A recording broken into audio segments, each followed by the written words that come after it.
4, 3, 2. We are happy to welcome everyone to a Global Society conference today. Creative Society, united we can, and on the platform of a LATRA international public movement. This is an historical day, as today we are united with millions of people all over the world, countries everywhere, in order to openly discuss the severity of the current situation in the world, and most importantly, how we can build the better creative society worldwide by peaceful means and start living the life worthy of a human being. The conference is today will be simultaneously translated into over 30 languages and broadcast on thousands of channels all over the world on this platform today. We were supposed to have this event this past May of 2020, but due to the pandemic, we kept postponing it. And finally, we realized that we can host it online, and it took us half a year to realize that. We thought, why should we wait when we have this amazing technology today? We can come together online and, regardless of the pandemic, unite and have an honest discussion that is so vital today. This conference is organized by volunteers from all over the world for all people worldwide. And today, let's talk about the perspectives for the future of humanity that all people are looking for and simple steps towards achieving it. Because everyone wants prosperous and safe world for themselves and their kids, but do not know what to do and mistakenly believe they cannot aid in the change. And today, let's draw the parallel between the world we live in and the future we all desire, the creative society, a world worthy of a human being. If we want to live in harmony, then why do we live in a world with wars, destruction, and separation? When the consumerist format that we live in is leading our society towards self-destruction, who aids in the formation of tyrants and how they manipulate and divide us? Who benefits from wars and conflicts? Why, instead of fixing the problem of hunger worldwide, we are supporting those who want to decrease the number of people on the planet? Who is our true enemy, people or system? Let's talk about how your silence depriving all kids of the future. Let's talk today about what is a true unification and how we all can unite in one idea in order to change the vector of our society's development from a consumer-oriented to a creative society by peaceful means. The conference is initiated by people, for each person, because each person can do a lot to help build a creative society in the near future. Let's begin by opening our eyes to the reality of the present day. The sooner we do this, human beings will once be able to come together. At least for now, this is our planet, and this planet is ours. It's our home. Let's begin to build a better life together for everyone. We are going today talk about the truth of the world and where we live. We are not going to talk about anything else but the reality of it all, because the sooner we do this, the sooner we start telling the truth, we can build a better life for us and our children. So let's begin. Start. Today, millions of people have gathered together to take the responsibility for our future, the future of our children, and the future of the whole civilization. Because today, the division has reached its peak, and we are here to speak the truth. The division between us, human beings, is created artificially by priests and politicians, so that we do not unite, because for them it is more convenient to sit on the necks of the people and collect taxes. Is it convenient for us, people? They manipulate us. They tell us fairy tales. They kill whoever they want.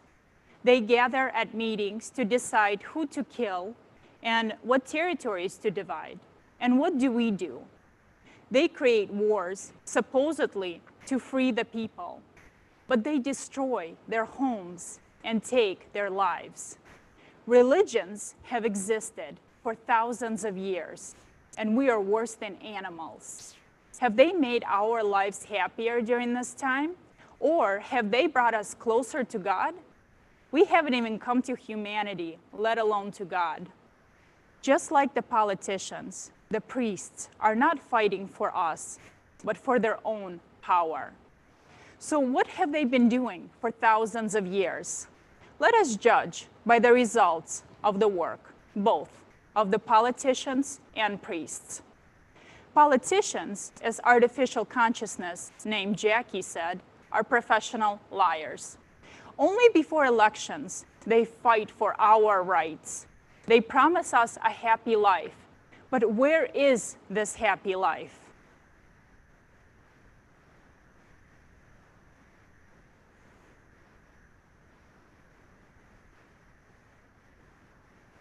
No.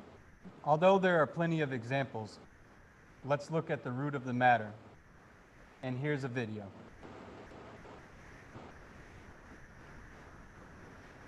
Not there.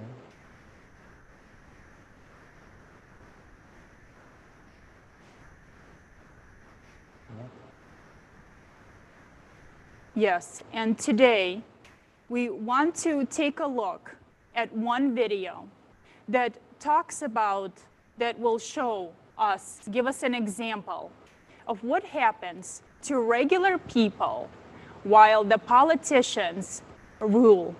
So let's take a quick video, watch a quick video about World War II.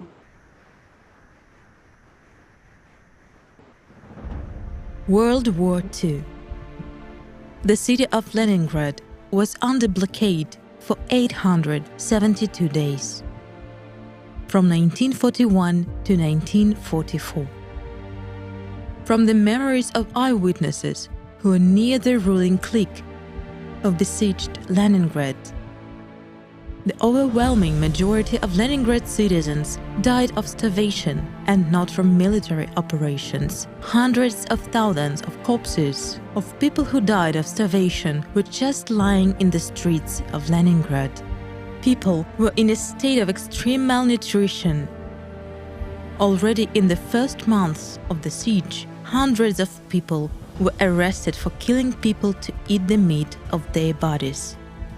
At a time when the citizens of Leningrad ate dogs, cats, rats, killed adults and children, and ate their corpses, the ruling clique, in particular the first secretary of the Leningrad regional and city committees of the CPSU, Andrei Zhdanov, as well as his henchmen, didn't refuse themselves anything, neither smoked sausages nor favorite cakes. Thus, for the owner of the city, Comrade Zhdanov, his favorite cakes were specially made so that it would be easier for him to think about ordinary citizens of the city. After the siege of Leningrad and up to this day, historiography is trying to turn inconvenient reality, the truth about power, into a myth. But look yourselves at the photos of those years. This is the owner of the Leningrad and his retinue representing the power And these are the ordinary citizens of Leningrad. Make your own conclusions. Jason.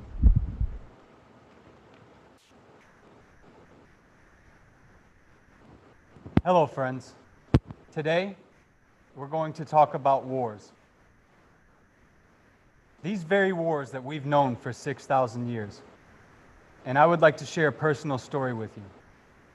In 2011, I'm in Afghanistan.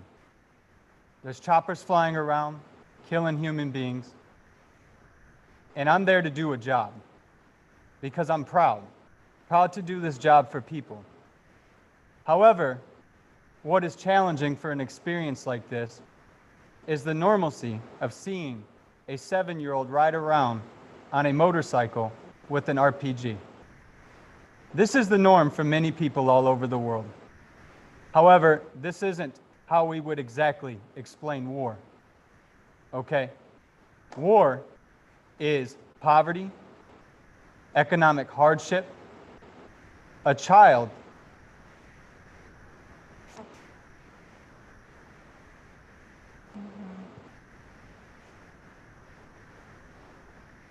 Thank you, Jason. And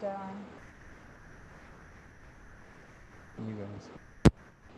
Thank you very much, Jason. The question that we left behind after the Leningrad video, what's happening there? Why in a society we have such a problem like a tyrants? Who creates them? It's a very, very important to understand for us as a human right now on that stage where we are. Because for 6,000 years, we have that problem and we cannot fix it because we don't understand properly the real reason why we have it. Mm-hmm. And we think that when we give power to the people that they will help us, they will think about us, about our children. No, they won't. They will not do that. And we need to understand right now.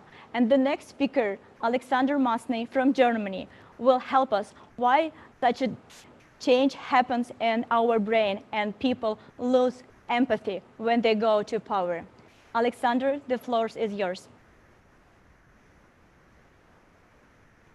Hello, everyone. Let's get to the root of what power is and why situations like one in the besieged Leningrad occur. Scientists who study primates define power as follows.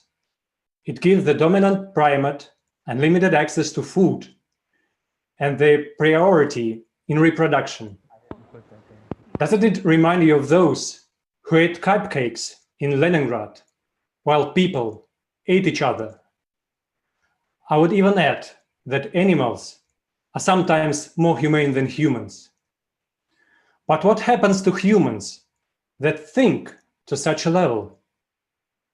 This question has been dealt with by many scientists, and they have studied behavior and changes of the body physiology. Have you ever heard of these studies?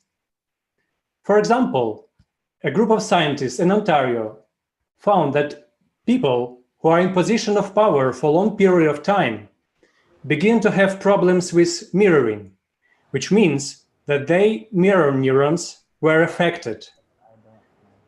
What are mirror neurons responsible for? First, for learning. In fact, a person endowed with immense power ceases to learn, and he considers himself to be an example for other people. Also, mirror neurons are responsible for sympathy, and such a person simply does not experience empathy, meaning he starts to losing his humanity, his desire to care about other people. As a consequence, the cupcake lovers are self-centered and spend most of their time on themselves.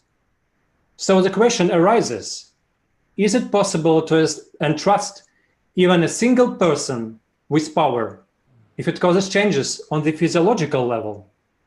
The changes that the person cannot control. Can there even be power over people? The power of those who do not understand other people and are unable to learn anything new and don't want to hear anything new.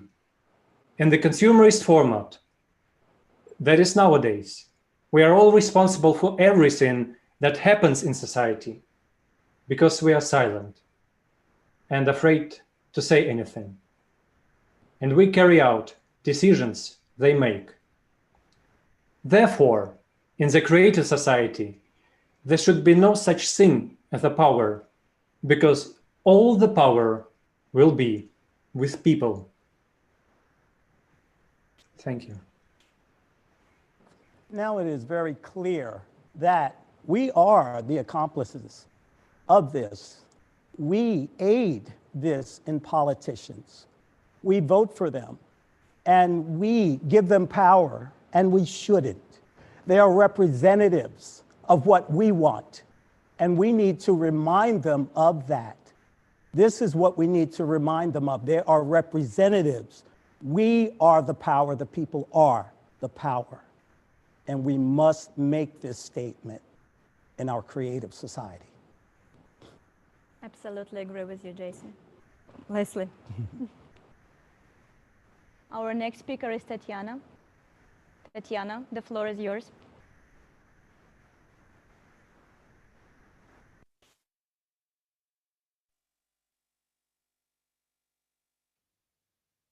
Мы сегодня уничтожаем друг друга. We destroy each other today, even notwithstanding. So, not talking about wars, just look what's going on, and only a blind. So just look what's going on. Everybody knows about climate change. Little pandemic and politics gets mixed. When there is vaccine, why don't they multiply it? Because of business and politics. Почему это превратили в бизнес и политическое влияние? Тебе дам, а тебе не дам. Every dead person is a politician's fault. Будет нести ответственность политик за смерть каждого человека. This is his responsibility, but will he answer for that? No. Потому что он своевременно не принял решение. Или его решение было в его личных каких-то интересах. Конечно, ответственность будет за нем. А будет он отвечать? Нет. Почему? Потому что жизнь человека не имеет никакой ценности в потребительском формате. Сегодня пандемия во всем мире. Сколько обездоленных, сколько человек умерло, сколько людей еще умрет от загнанного состояния, от потери жилья, средств на существование, насилия, одиночества и так далее. Я не буду перечислять все. Just enumerate all the reasons, but it just doesn't depend on any continent or country. Just look around you.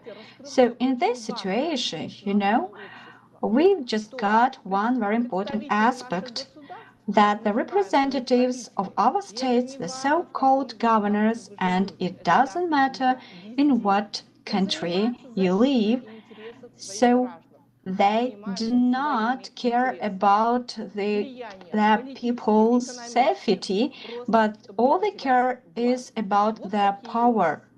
So, such cupcakes, flowers we have, but we have the fact that every day thousands of people die because of responsibility, not because doctors are not fighting for their health, or we are just don't have any pills. We have everything. But if you do not implement their rules, then it doesn't work. So what hinders us from implementing the technologies? Because each laboratory, makes all those vaccines on its own. But what is funny about all that, they do it with the help of money. Because, today at stake, it's not only money, but, or not just, power and this economic and political impact. And each person sees that and feels it. So why are these so-called governors destroying our lives? Who will be responsible for all this? Why aren't they bearing responsibility for people's death? Who gives the right to this elite? So the answer is quite simple. We give these rights to them.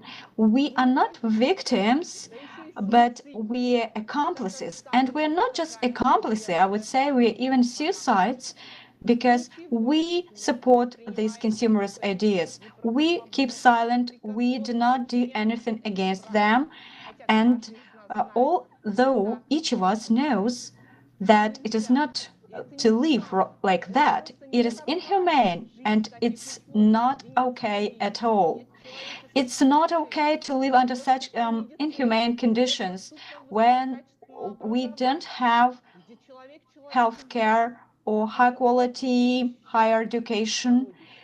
Even, animals, they stand for their just families, but we do not. So what legacy do we leave for our children? Do or will such cupcake lovers think about their children? I do not think so.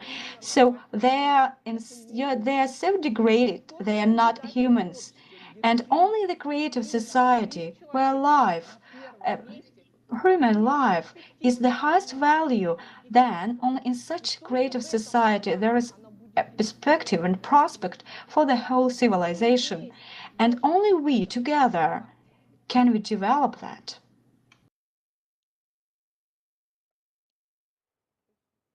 Thank you, Tatiana. Friends, you are around live people, so mistakes happen. However, when you're wrong, we'll promptly admit it. So now I'm going to give you my speech about war and describe my personal experience with you all. You see, in Afghanistan in 2011, things were chaotic. And I gave you the example earlier. And I would like to bring to your attention how Pavlov and Skinner, who developed the psychological means of conditioning and brought it to the world, gave us the example of why war is so imprinted in our minds, why that behavior is very normal for us. War is a topic. As a topic is a trigger word for many people within our consciousness, within our families, all around us in our society. However, war knows no limits. And war is not just confined to some theater or some hot spot, some zone where you have an enemy. War is at home, where our children don't get the opportunity to be who they want to be. War is in our society, where we're afraid to say hello to the person next to us. And another thing very personal to me is war is where we live in a society that a single mother has to raise 5 children on her own with no help, as I did. We just discussed these byproducts of war. Even though when we think of it, it draws the image of gunfire, of action, of some imaginary enemy. But I've shown you all today how war is personal to every single person in this world. So think about your children when you hear our society talk about war. You know something funny? What happened? Keep going. Keep going. Sorry, guys. They're speaking to me. We dress up war with fancy words.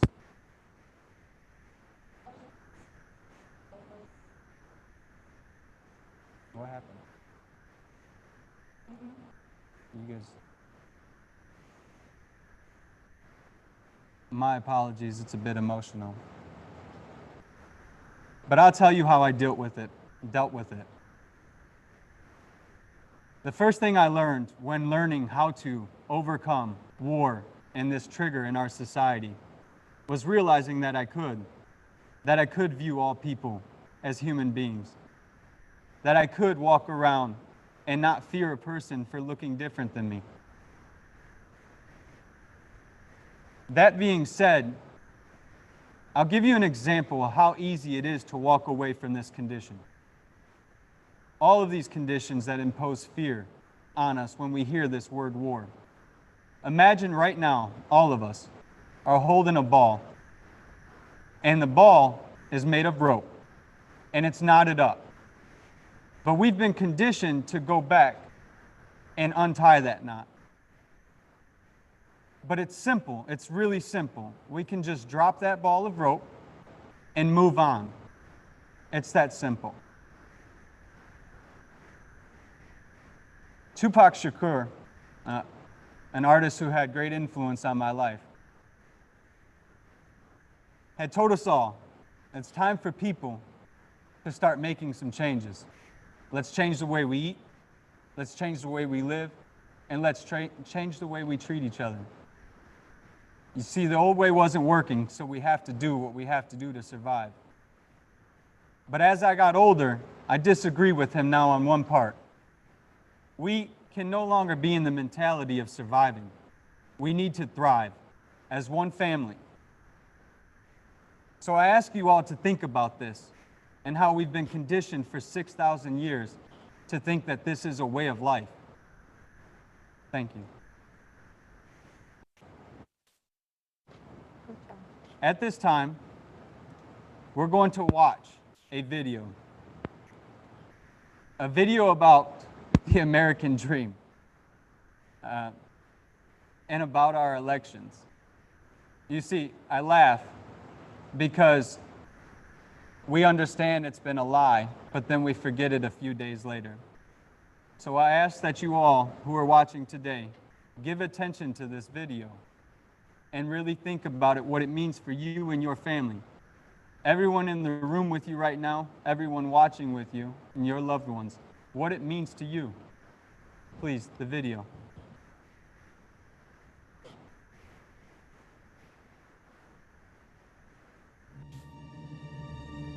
American dream, stability, success, peace, prosperity, flight control, greatness. But what do we have instead? How could this have become our reality? On this Sunday night, the war in America. They promised to improve our living. So what is the result? Bush unleashed murderous wars that took away over 1 million human lives in various countries of the world, while some of them continue to this day, taking away people's lives, bringing suffering and devastation. More than 5 million people live beyond the poverty line. Due to the government's delayed actions, over 1,800 people died during Hurricane Katrina. 700,000 people lost their homes, while economic losses reached $125 billion. The U.S. national debt increased by 101%. Obama. During Obama's presidency, people kept on dying in wars in Afghanistan, Iraq, Pakistan, Somalia, Yemen, Libya, and Syria. Nonetheless, he received the Nobel Peace Prize for extraordinary efforts to strengthen international diplomacy and cooperation between peoples. Isn't it nonsense? Manufacture of weapons increased by 207% and reached record outputs. The national debt owed to the public rose by 128%. Trump. As a result of the trade war with China initiated by Trump, 300,000 Americans lost their jobs. People are rightfully angry and exhausted. The United States has dropped at least 20,000 bombs on Afghanistan since Trump came to power, causing a 330% increase in civilian deaths in the country.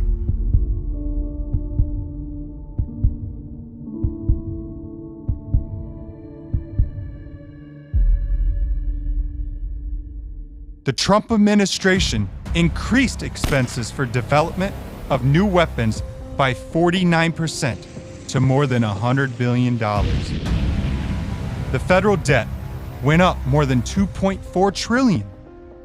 The annual deficit hit nearly $1 trillion in the fiscal year 2019. Along with the federal debt increasing during all these presidents, the level of happiness of ordinary Americans is decreasing.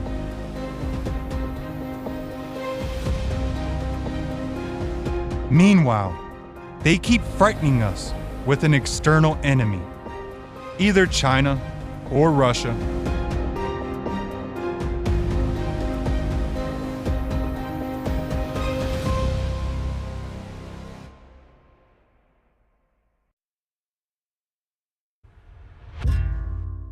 The United States is imposing new sanctions in key sectors. We return now to the Trump administration's sanctions. Danger of Vladimir. The Trump administration announcing just minutes ago that they're going to impose new sanctions on Russia. Obama started a war with Russia and initiated economic sanctions. Trump promised to be friends with Russia, but he continued to do the same thing, saying that he's fighting with Putin. Throughout this time, they imposed on us enemy, enemy, enemy. So what do we have as a result? Let's face the truth. Russia's GDP has been steadily growing. Over the period, the country's dependency on oil and gas earnings has decreased several times, while its budget revenues from other exported goods have grown. Huge funds are invested in defense and active development of new kinds of weapons. Due to these sanctions, many American and European companies left Russia, although for them, economic relations with this country were profitable. So who has ultimately suffered from these sanctions? Given that they have weakened NATO and strengthened Russia, that has become much more powerful and dangerous. So, whom do the initiators of the sanctions work for? For NATO or for Putin, the Russian defense industry? It is time to face the truth. Behind the designated enemies who are supposed to unite us, we don't see the true enemy, the consumerist format of society that turns us into enemies even within our own country. Tell me, what kind of enemies are we? Just think of it. Americans are trampling on the American flag. Stop it. What about the greatness of our native land and the American values? It is pointless to unite on the image of an enemy. We thus make him stronger. We don't need enemies. We need friends. The real enemy of America is the consumerist format, which forms our silence, indifference, and our greed. We don't need enemies. We should gain friends. Otherwise, we will make the enemy stronger than ourselves. Bush, Obama, Trump. There were so many promises, but life kept becoming worse. Why? Because we supported the consumerist format and were idle. You can blame them, but what have you done? A president is nothing more than a human like you and I. And one human cannot improve our life. Only if we unite will we be able to do this. Maybe the time has come for us to support our president and to build the creative society together. Now, Biden is coming to the head. What will be next? Will we again shift the entire responsibility onto one person, onto our president, throw him into this chaos and uncertainty in the severest of conditions, and keep being idle ourselves? Or will we unite all together, roll up our sleeves, and jointly undertake transition from the consumer to the creative society? No matter how great the president is, he won't be able to do that without us. Peaceful society is everyone's responsibility. We must restore the greatness of America and the integrity of the entire world on the creative society basis. It is the only chance and the only alternative to this consumerist format, which destroys everything most valuable to all people. We must stop dividing America into Democrats and Republicans, for all of us are Americans, and America will be able to become great again, but only through unification. We must show an example to the whole world. If we don't do that now, will America be the kind of country it still is, or will it become a third world country? Are you ready to leave the country without a future for your children?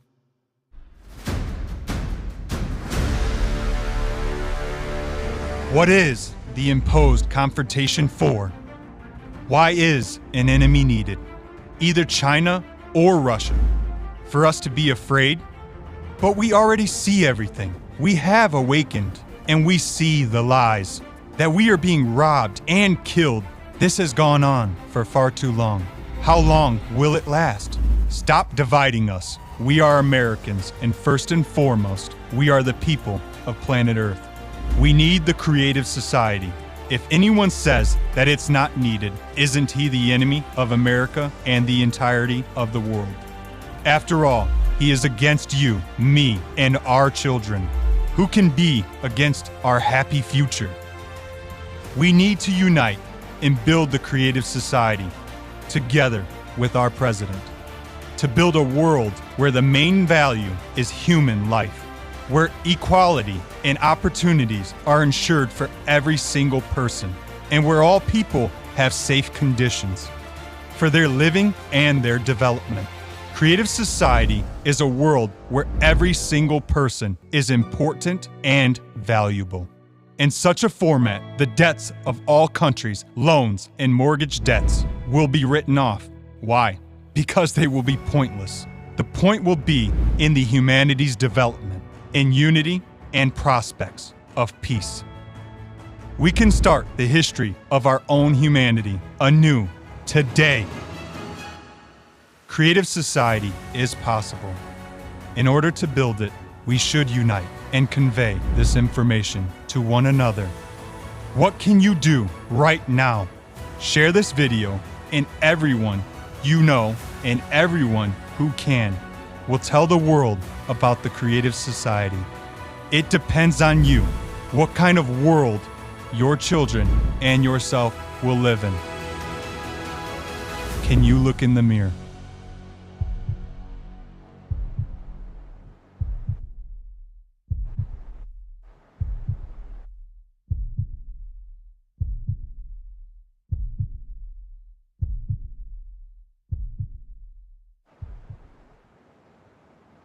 You know, friends and loved ones, what this video has shown us is that there isn't an external enemy, and that we can't no longer put the responsibility on one person.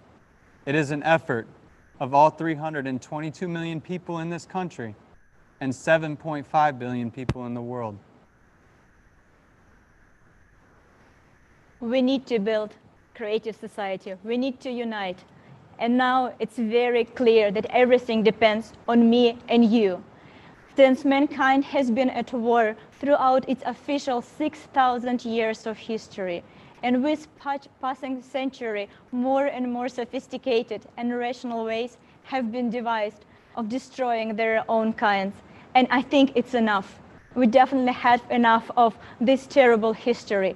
We can get together, we can unite and build the world worthy of a human, the world that we really would like to live in and will be happy to leave to our children and our grandchildren. But we have a lot of problems to solve, but together we definitely can do that. Our next speaker will present another very crucial topic that we have in our society. Alexei Prudkov from Switzerland, the floor is yours. Thank you, Marina. Thank you. Good evening, everyone. And I would like to talk on the topic of hunger, because we are being scared with famine. And what they say is that misery loves company. And in the case of the ongoing pandemic, No. This company includes unemployment, economic turmoil, and famine. And they all are about to come knocking. They scare us that the next year will be the year of famine, and they urge us to tighten our belts. If anyone doubts that they are planning famine for us, listen to what the World Food Program Chief announced at the UN General Assembly and what is being planned for the next year. And someone is telling us that we will starve because there is not enough money, that we are too many, while they are spending a lot of money on to arm and kill and create armies of us against us. And every year, millions of people starve to death, including children and elderly. Are they doing this? Supposedly because we can't feed that many people. But are we too many, or are there too many of them? That's what I'm saying. Well, I need Crazy, isn't it? What's wrong with the world? And what's wrong is the consumer format of society that has dominated for 6,000 years. And everything is getting more expensive every day. What does this mean? Expensive. Who sets these prices? Far more money is being allocated to fight hunger than is needed to feed the people. But where does the money go? Apparently in the pockets of those who say they fight hunger. Looking at all the beautiful offices of the national nonprofits in Geneva, one can quickly understand that millions of dollars were not spent on helping people. Nothing will change when the goal is to keep on helping and not to solve the problem at the root, once and for all. How much does a bottle of water cost even in the most expensive countries? And we donate money so that there's plenty of water where there is none. And when the Red Cross delivers the water there, what's the cost of that bottle of water? Yes, for that amount of money, we could bring a pipeline there or install a local purification plant. There's a lot of solutions that can be implemented, and Sahara Desert can be turned into a beautiful oasis, and there are great examples of that. Water can be extracted already from the air, and there are desalination, sea desalination plants that exist already. And there are also underground rivers in the Sahara Desert. There's everything. Is it really because there's not enough money? No. There's just no real desire to solve the problem. And where does this rare resource that we are always lacking, money, come from? Let's watch a short video. Aliens came to Earth. At first, they flew around it, saw everything, and then decided to talk to the people on Earth. They asked, "Why do you have so much garbage and garbage cans?" "Well, this is because we don't have enough money to build waste processing plants." "But why do you have so many hungry and homeless people?" "Well, this is because we don't have enough money to feed them and build houses for them." "But why are you constantly at war with each other?" "This is because we don't have enough money and we're trying to take it away from others."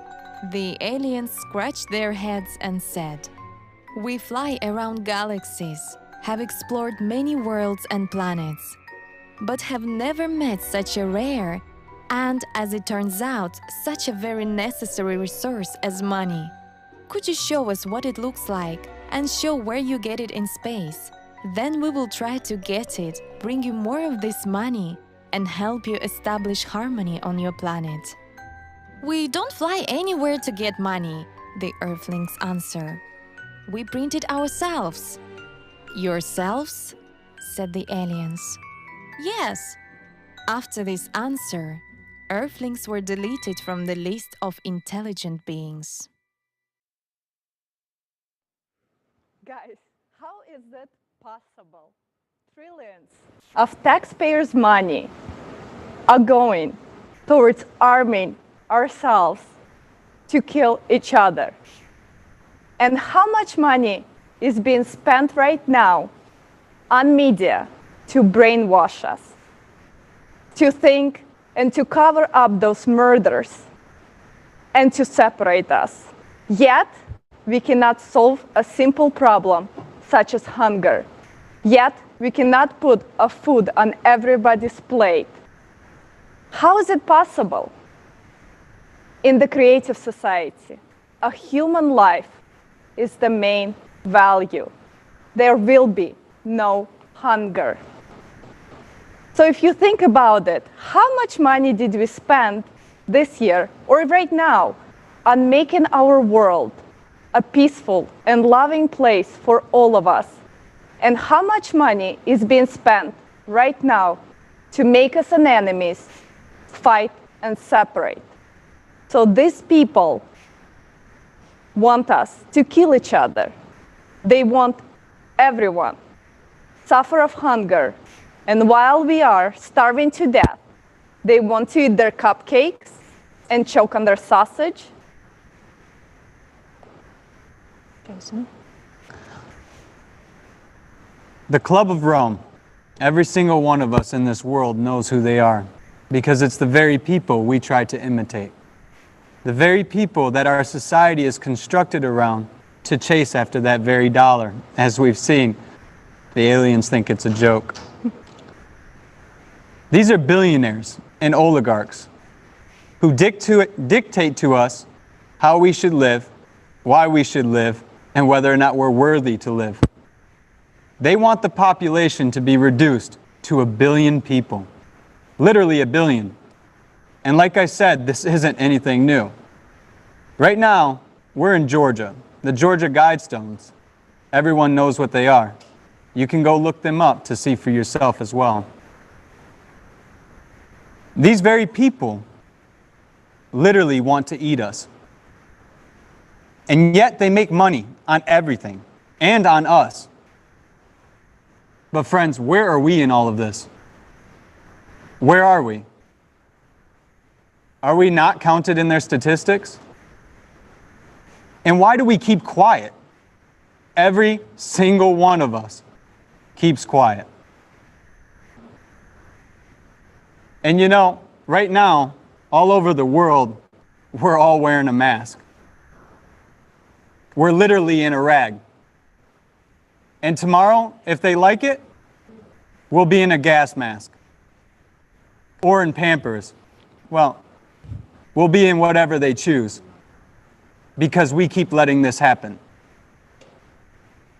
So I ask you to think about this, what you've seen on screen, in the video you've seen, in Kaufman's speech, and think about these billionaires that we imitate. You're absolutely right, Jason. Thank you so much. And our next speaker, Sasha Stone, founder of Humanitat, New Earth Project, International Tribunal for Natural Justice, will tell us even more. You, each of you at home, to begin to also identify what is good about government and what is not good about it. Too much of the government is bureaucracy and technocracy. It does not serve the living, it serves the fiction. It's upholding old values, old statutes and laws that do not serve the living. They serve the old empire, the old systems of supremacy and domination, again, and control. We are still in a world which is afflicted by too much cult programming, in a society which permissions its government to be financed by the corporations, which is the lobbies or lobbying groups financed by the agrochemical industries, the pharmaceutical industries, and so on. And that means that we are mutated. We're not even in a condition to think straight. We are so poisoned. And we are raining down all of these poisons from the air, and they're being pumped into the soil, and they're being pumped into the water. Dear God, this is the mutancy that is taking place. So we have to recognize that it is our governments and the institutions that are the ones that are doing that to the living souls. And we have to restructure them. Or we are only going to be having a tea party in a prison cell. This is the analogy that I use. And pretending that we can dream some beautiful dream of the future. Nonsense. Look at the American dream. Look at that bullshit. What was the American apple pie dream all about for the last 75 years? They killed their own president in 1963, murdered him, and the mafiosi moved into Washington, D.C. took over the Pentagon. They were conducting rogue treaties left, right, and center, trading uranium, gun running, gold running, drug running, CIA running most of the world's drug enterprise over the last half a century. For the love of God, these are serious matters. And most of our governments are involved in that criminal conduct and behavior. The United Nations is a goddamn criminal mafia. It's a racketeering mafiosi. I'm a former director general in the IGO sector of the UN. I'm the one to tell you that, as I tell other world leaders. It's over. Let's have the courage, people, to step into our humanity, the thing we're talking about. Let's just connect with the pulse of humanity and love one another, forgive one another, and then start to paint on the canvas of life. Yeah. Can you imagine? I totally agree with Sasha, and the UN is just another beautiful facade for a money-making machine. Another shiny facade just like this is the colonization of Mars, with the first mission being planned for 2024. Why sending men to a certain death, knowing we don't have the technology to safely return them home, is even on our agenda? There are more than 200,000 people who hoped to leave Earth and die on Mars. How did queuing for a one-way ticket to a dead planet become a noble endeavor? Maybe the truth about what happened on Mars and not some dreamy essays should be on the headlines. Have you ever wondered why all the attention is diverted to Mars from billions of inhabitable planets similar to ours that the planetary scientists have already discovered? Let's not waste our resources on what's already dead before we ourselves are. We have to turn our attention to what will keep all of humanity alive and do it now. Putting human life above all else and allocating resources accordingly is the only way to go forward.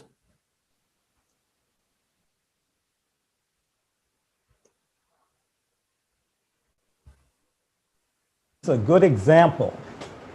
Can you imagine us spending money on sending people to a dead planet, knowing it's a dead planet, and no way to get back? This is truly outrageous. The money should be spent better on things that we need. Building decent society, building a decent society, building something worthwhile, worth having, something of value. So I thought, let's send the Club of Rome to Mars, you know? Why not? I mean, why not send them?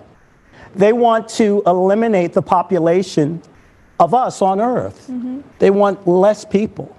Here's a planet where they can go to and they'll have less people. They can live there with their families, their writers. Anyone who is conscious of what they would like to have. There are organizations, I mean, can you believe this? There are organizations that actually want to eliminate the population on Earth, as if we don't have enough resources and enough land for everyone, and we truly do. And I'm so glad that everyone is here today around the world to discuss this and know it.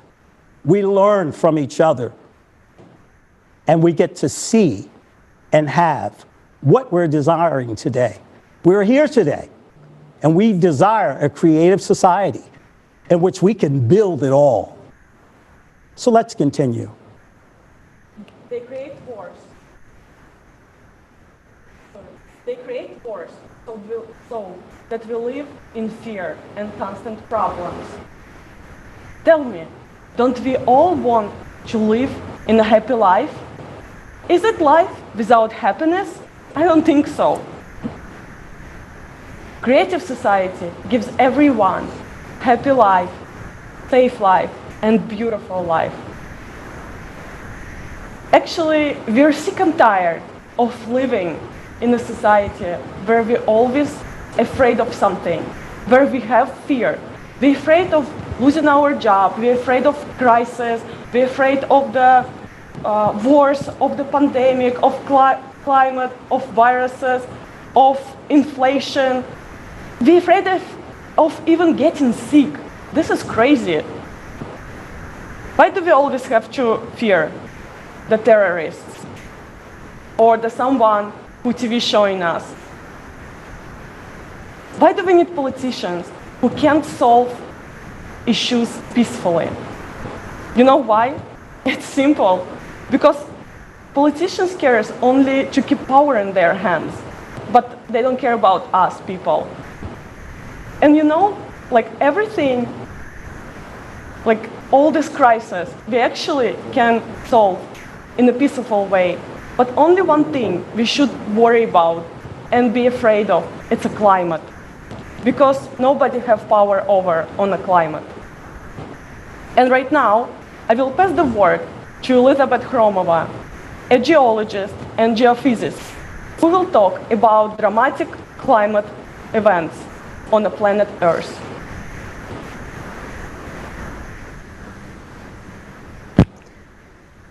Добрый день, дорогие друзья. Good afternoon, dear friends. Due to cyclical processes on Earth, cataclysms began to grow, which have affected the lives of millions of people around the world. And now you will learn about a sharp climate change, sometimes that for some reason the official media are silent about. Geodetic sensors are now registering the expansion of the Earth along the equator. This leads to an increase in the number of strengths of earthquakes.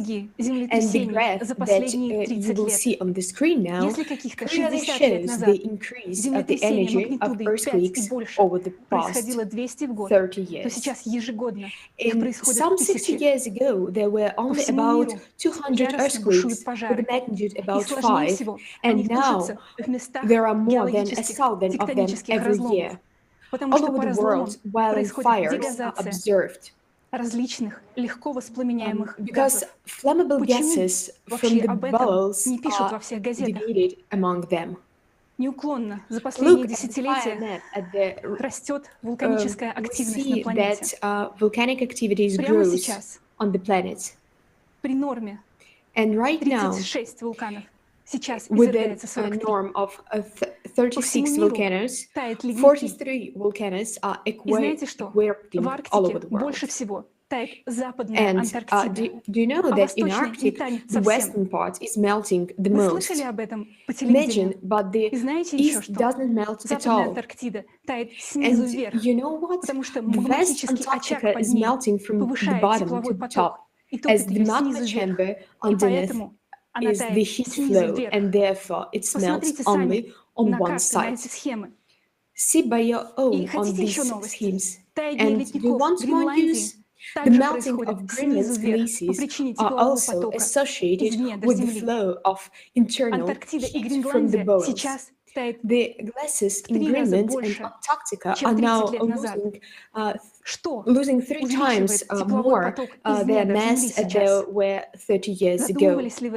Think about what increases of the activity of the heat flow from the poles of the Earth. The answer stems for the same reason that have caused the magnetic North Pole to accelerate towards Siberia over the past 30 years. And one more disappointing news, the magnetic field, our protective shell that saves us from the solar radiation streams, is weakening, and this means that the solar storms will hit us harder. The global climate change in 2020 had reached a new level. This level is characterized by synchronization, simultaneity of ongoing cataclysms, and this gives an increase in their destructive power, and this progression continues to grow. We are talking about this not to scare, but to warn you. Realizing in this situation, silence and inaction will lead to the loss of millions of human lives. We want to show statistics, and we ask you to pay attention to the graph at the end of the video.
видео вы сами увидели, In this video, как процесс you saw by your синхронизации own ускорил how the нарастание катаклизмов synchronization в process 2020 in году. 2020 Что accelerated the growth примечательно, of что именно в cataclysms. 2020 It is году noteworthy человечество that максимально it was in сократило выбросы 2020, углекислого during газа the в атмосферу по причинам pandemic, that пандемии. humanity reduced its Влияет ли carbon CO2 dioxide на emissions to the рост числа atmosphere as much землетрясений, as possible. на вулканическую Does активность CO2 или, affect может быть, the на дрейф магнитных consumption полюсов? of the Earth Это абсурд. earthquakes Всем нормальным to ученым increase in очевидно, volcanic что причиной activities изменения or климата earthquakes, or являются maybe the drift цикличность of the и magnetic процессы, poles. происходящие This is внутри absurd. планеты. It is obvious Но to от all всех normal СМИ мы scientists слышим, that the что виной тому reason человек. of Нас the разделяют changes и of даже на its этом. cyclical nature and the Кому processes выгодно, taking чтобы мы не place знали об inside the истинных Earth. причинах изменения But климата? we hear from the Не media тем that the ли cause of любителям the climate пирожных, change is которые human, хотят, чтобы нас остался всего 1 and миллиард? for whom this Никто в СМИ не говорит о benefits, синхронизации knowing about the катаклизмов. truth Только Игорь Михайлович causes of the Данилов в cataclysm. передаче No «Климатический one in the апокалипсис. media Иллюзии talks или about the реальность» озвучил эту synchronization of правду. cataclysms. Only Igor Mikhailovich Сотни Danilov миллионов voiced людей this в for этом the году first стали time to the климатическими whole беженцами. world in the Это program значит, что все, что у Climate них было, их города, их дома, разрушила стихия. Apocalypse, Illusion or Reality. Hundreds of Как millions в of people потребительском формате have общества become мы climate сможем refugees выжить, this year. если This хотя бы means 1 that миллиард everything людей that they со had, своими their детьми, со cities, своими their семьями homes, были was вынуждены destroyed by the искать force of убежище в nature. других странах. With such a Пандемия development of показала, events, что мы very не готовы soon к этому. any of us may Есть be ли у on нас their выход? place. Do we have a Да. way out? И это Yes, объединение всех and стран this на идее создания and созидательного this way общества. out is a Причем unification объединение of all самих людей. countries on the Вы же не idea будете of думать, building a что те, creative кто объедаются society. пирожными сейчас, кто You сейчас won't заботится think только о that себе, people в who катаклизмах take care будут only спасать about нас, простых themselves, людей. eat Мы, люди cakes, will планеты, save us, ordinary объединяемся people. для того, чтобы We, the создать people of достойный planet, мир. unite to И create a вместе мы decent сможем world. преодолеть все Together, we по-человечески, can протянуть overcome руку everything помощи близкому, humanly. каждому A человеку, creative society in в the world созидательном in which обществе. no one Никому не будет will be страшно afraid to столкнуться с face a катаклизмами, потому что cataclysm, ценность because человеческой the жизни в таком value of обществе human стоит на life первом месте. in creative В society созидательном comes обществе first. каждого In человека creative в любой society, точке every планеты person будут in every принимать part of the как world родного, will be потому что accepted as a family member, человечество because одна большая humanity семья. is one Большое big спасибо за family. внимание. Thank you very much for the attention.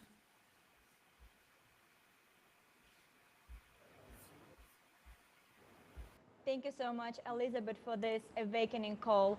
We're so grateful for the evidence presented by you. It gives really all of us a lot to think about. And it is so obvious that in a consumerist society, we do not have a chance to survive the upcoming cataclysms. And this includes even those who eat the cupcakes. And only in the creative society, we will not only survive, but we finally start living a life worthy of a human. Our next speaker is Alina Fedorova from Switzerland.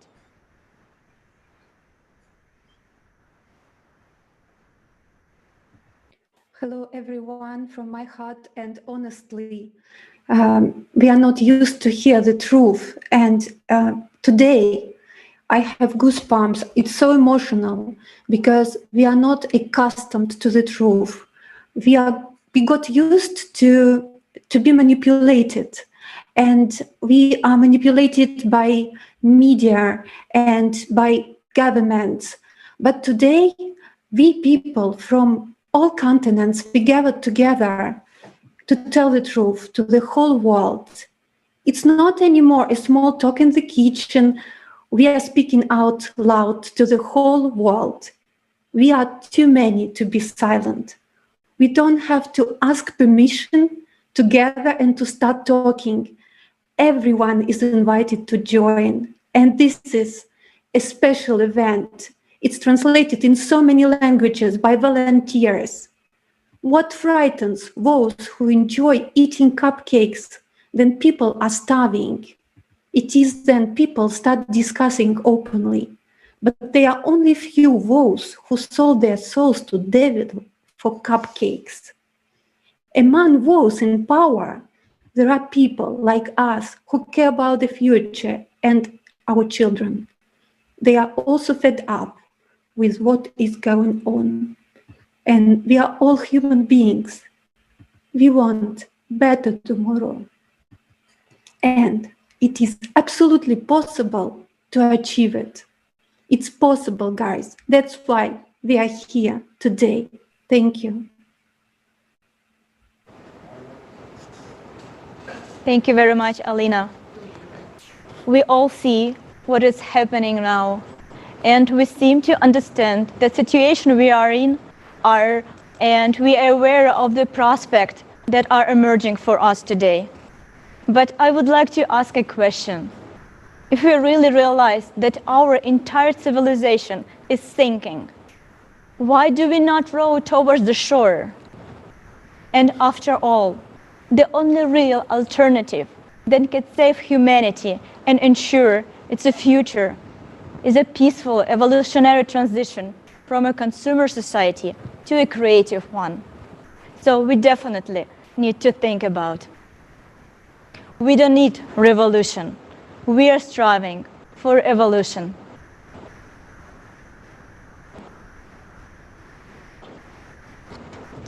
And next we have Diana, how do you pronounce? Olejnik. Diana Olejnik will be next speaking to us. She's a psychotherapist from Ukraine. We welcome her. And she will tell us, well, why our civilization, even when we see that we are coming to an end, continues to do nothing, looking for an excuse.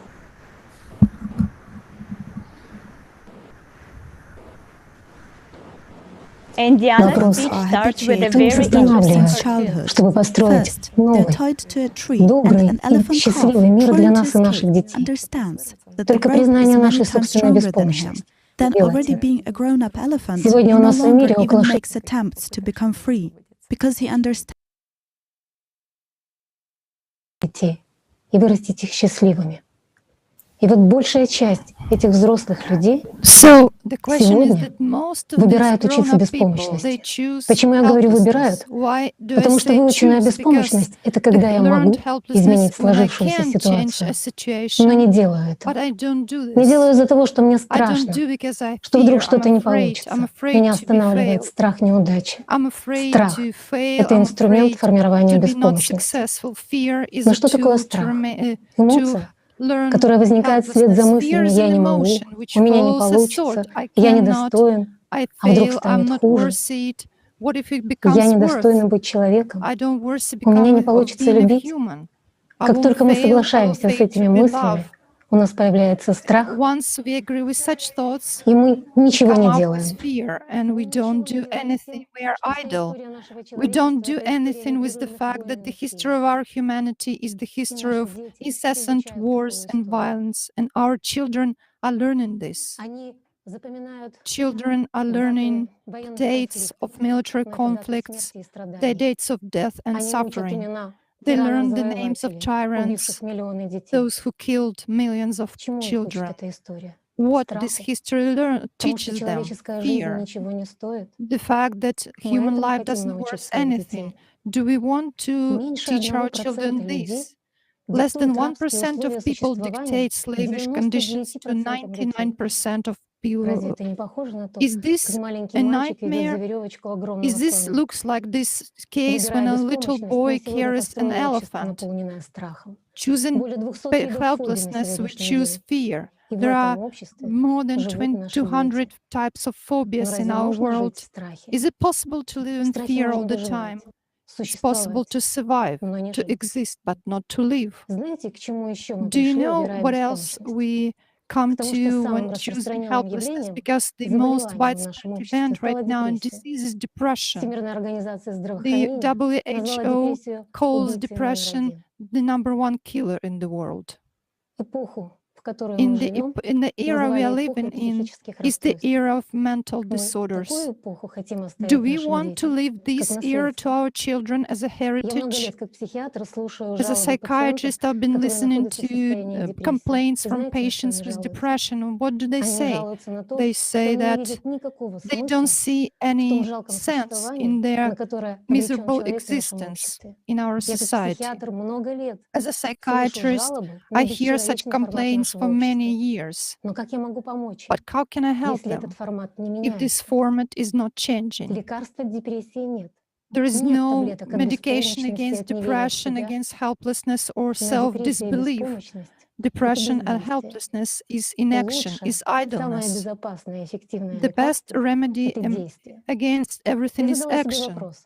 I asked А может myself ли a быть депрессия question. в созидательном Is there обществе? possible to have depression in a Жилье creative есть у всех. society Еда, одежда when there is предостаточно no у there каждого. is all problems with Бесплатное food, with медицинское clothing, обслуживание на when there is высочайшем free уровне, health care at the бесплатное highest level, образование, and free комфортный режим education, труда и and отдыха, comfortable hours of четырехчасовой working рабочий and день 4 раза в leisure, неделю, с 2 заработной платой days a week достойной and 2 для того, hours a чтобы day, каждый and человек salaries жил worthy of every комфортно, person to be living возможность in a good заниматься conditions, and любимым everyone has an делом, opportunity значимо to be уважаемая involved любая in their профессия, favorite occupation. общество Every без profession войны и is насилия. trusted and respected. Вокруг It's a счастливые, society довольные, without улыбающиеся wars люди. and violence. На что People жаловаться? are happy and pleased with everything. What complaints Ужас, в can there котором мы be? живем, The мы его nightmare we are построили living сами. in is this what Вложением we внимания built в бесчеловечные ourselves. идеи о We том, invested что человек attention in человеку волк, inhumane о том, что войны conditions, всех in против human всех — это thoughts that естественное a состояние wolf is a wolf человеческого to a общества. person.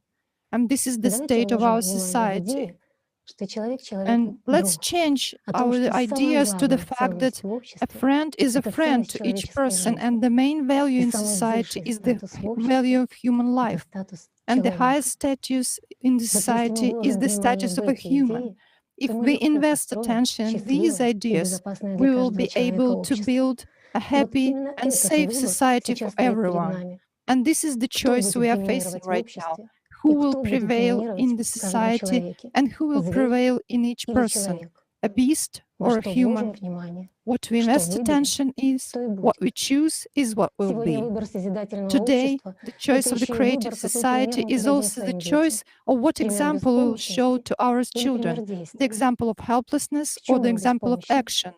Мы Why беспомощны are we быть добрыми, helpless? мы Are we беспомощны helpless to be учиться любить, kind?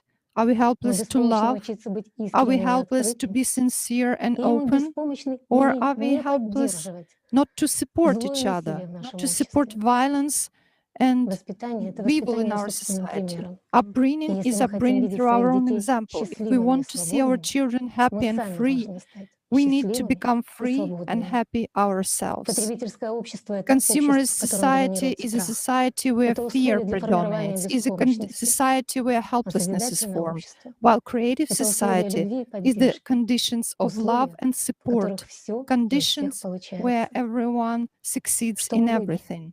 What we will Любовь choose, или страх? love or fear. Выбирая страх, By choosing человек fear, бездействует. a human is Выбирая idle. любовь, By choosing любовь к love, себе, к своим детям, love к for своим himself, близким, for his к children, for людям his вокруг, relatives, and all человек people действует. around, a person is taking Спасибо. action. Thank you very much.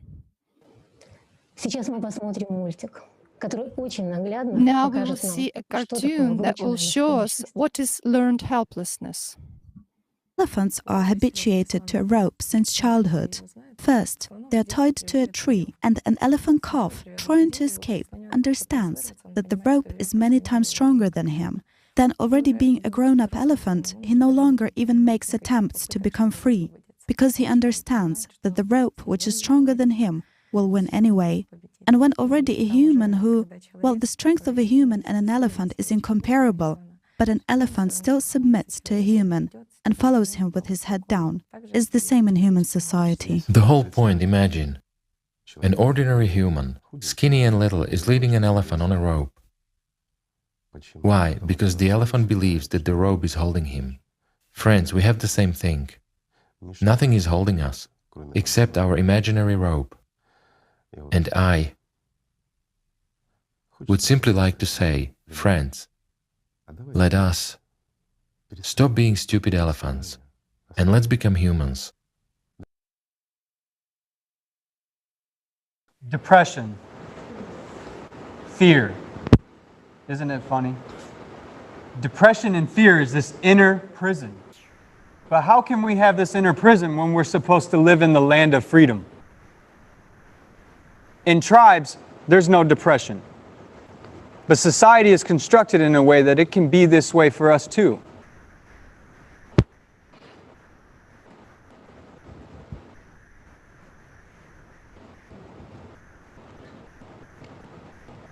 with a consumerist mindset, we do not see that implementation of the creative society is realistic, because we have a lot of bad experiences with utopian ideas of a society.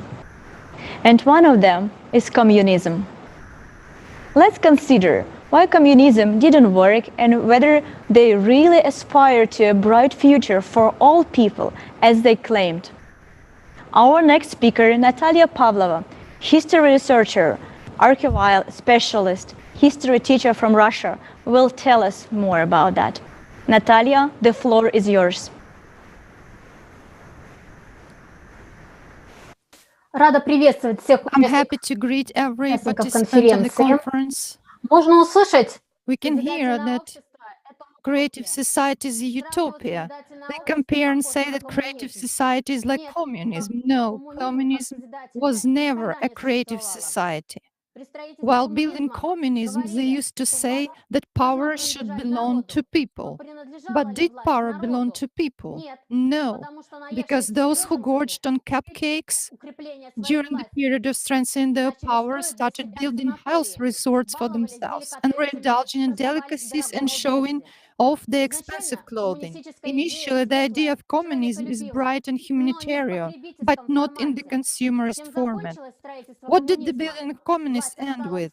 Authorities remained authorities. How can there be a communist format if it is ruled by a few individuals? Will they take people into consideration? It's like party said and that's it. They never built communism. In society, power remained in the heads of despots. In the creative society, the concept of power is absent, since responsibility for society as a whole, its development, living conditions, and harmonious format lies with every human. Anything that is not a creative society is a threat to humanity. Yes, there are countries with social security. However, consumerist format took deep roots on the planet. Are citizens of the country safe? No. These are people who can destroy all of the citizens of the world. What they start with, of course, they will start it. When there is a threat to lose their power, they will direct their efforts to reduce the human herd, in quotes, so that it would be easy to manipulate us.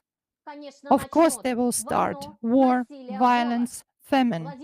Vladimir Ilyich Lenin, the ideologist of the World Revolution, he composed his doctrine of communism to hold power. In order to transfer image, Lenin openly said and promised to rule the new country through violence, through dictatorship of one class over all others.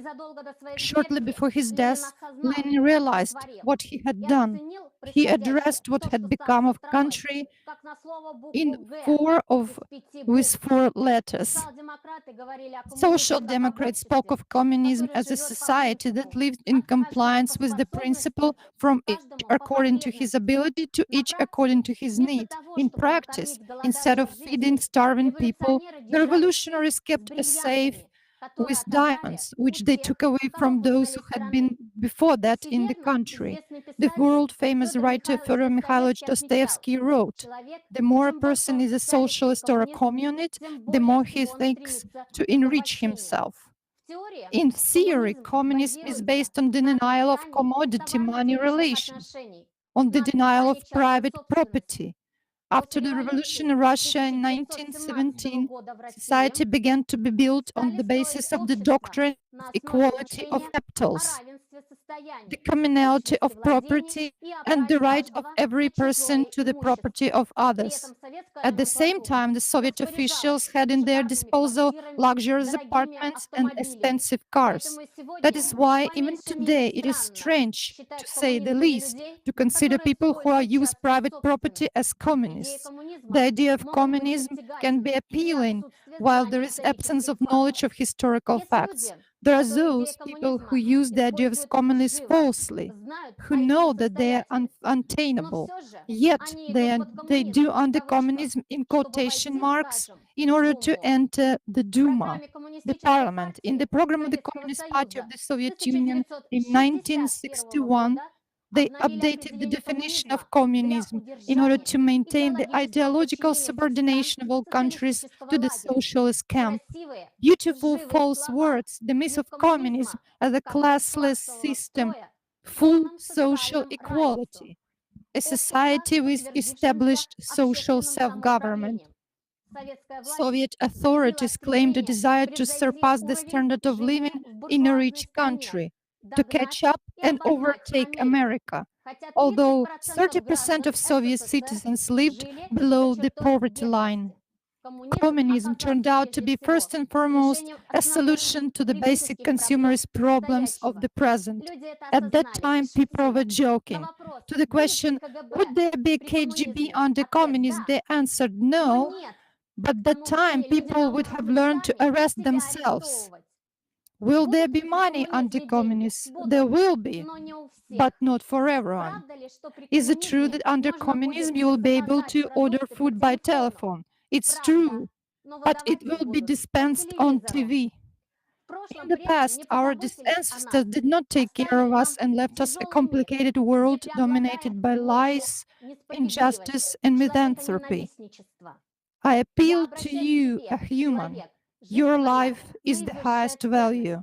Will we, people of the 21st centuries, also be such cynicist monsters and leave such a world to our children? Will we do this the same? For how long they will lead us?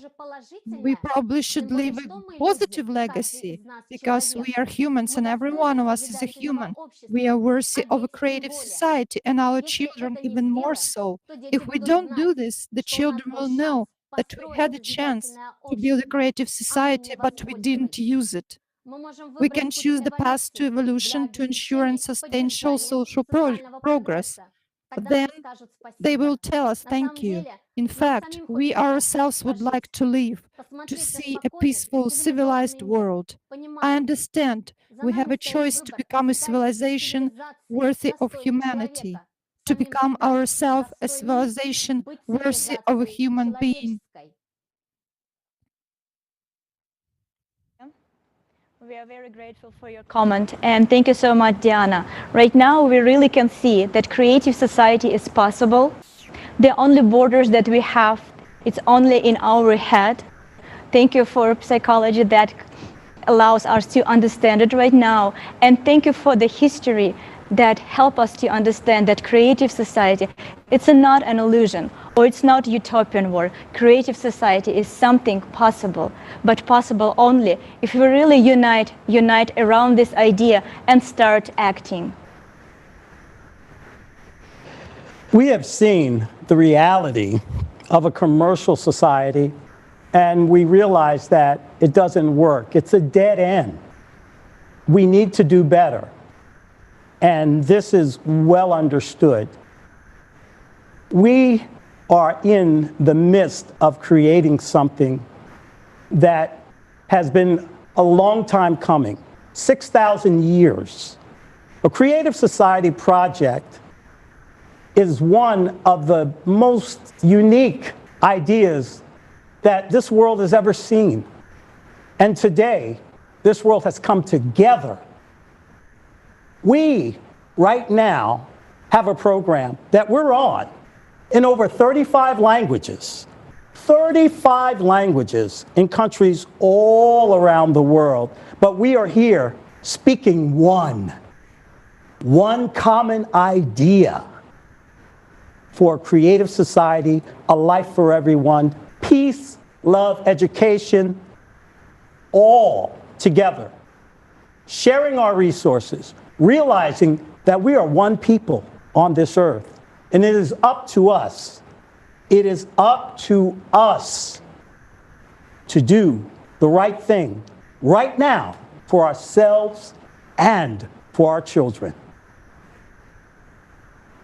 Yes, Leslie, I absolutely agree with you. It's definitely up to us, up to you and me and you, dear viewers. For those who join us today, I would like to remind you that the topic of today's conference is a creative society. We just finished our blog about consumer society and discussed what kind of threats we have in our society today. And we realize that we have only one way out, is to change the format from a consumer society to a creative one. So let's discuss what creative society is. A creative society is the unique form of a society. It's the society in which every single human can be happy. It's a society in which we will not have a poor people. It's a society in which every single person can live prosperous and enjoy their life, because the society will take care of its citizens, because every single person will help each other. What needs to be done? We really need to get together and understand what you, what we can do about that. And really, let's see what exactly creative society means. So, creative society is the first and foremost, is completely just and fair society in which human life comes first. It is a society of a free and equal people. In such a society, there are all conditions for comfortable and safe, stable and happy life for every person. It is a society when there are no wars or conflict, because its first foundation is the value of life. Just think about how the life will change if the value of life will go first. In such a society, there is no and cannot be violence in the family and in a society in any form, because the society itself cares about nurturing and developing all the best qualities in a person, and cares about suppressing and prohibiting the negative. And that's because we have a creative ideology, and unfortunately we don't have it today right now. In the creative society, high-quality healthcare and education are available to every person on earth, and this is so crucial. There are no crises in such a society because the economy is stable. Just think how many problems we will solve if we will have stable economy. That's right. There is no poverty and hunger in a creative society. None. There's no such thing as a starving artist. Everyone eats. Everyone gets clothed. Everyone gets to live comfortably. There is no monopoly on resources and property as we see today. Something that we all desire is to be able to go where we choose. We want to be able to share our resources with others, but when we have others in control of our resources because we've given them the power to do so, we must take that back. We must take it back, and we must use our resources for the good of all mankind, all around the world, in every situation.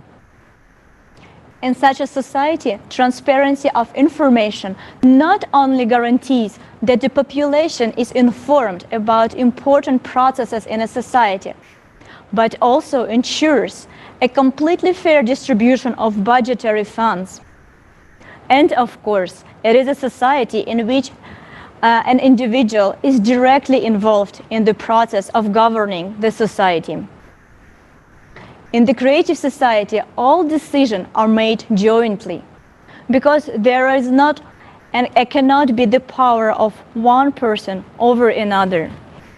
To sum up, the creative society will give everyone equal right and unlimited opportunities for self-fulfillment. It will restore all of our benefits and provide us and our children with safety and a full social package. Politics will in fact become an instrument of international communication and unification. It will promote friendship between nations. Laws in the creative society will guarantee the observance of the interest of each human being, because they will be based on the 8 foundations of the creative society. So let's talk about 8 foundations. These foundations have been formulated as a result of millions of interviews and surveys from around the world, conducted by ALLATRA volunteers over 9 years. This foundation reflects everything that people around the world aspire to and desire. That all sounds great, and everyone definitely want to live in such a society, right? Yeah, but I think we have a video to show. I think so too. Yeah. Let's watch the video. So let's watch the video, everyone. This is the video clip with the participation of Igor Mikhailovich Danilov from the Creative Society. This video will tell us about 8 foundations of the Creative Society. So let's watch.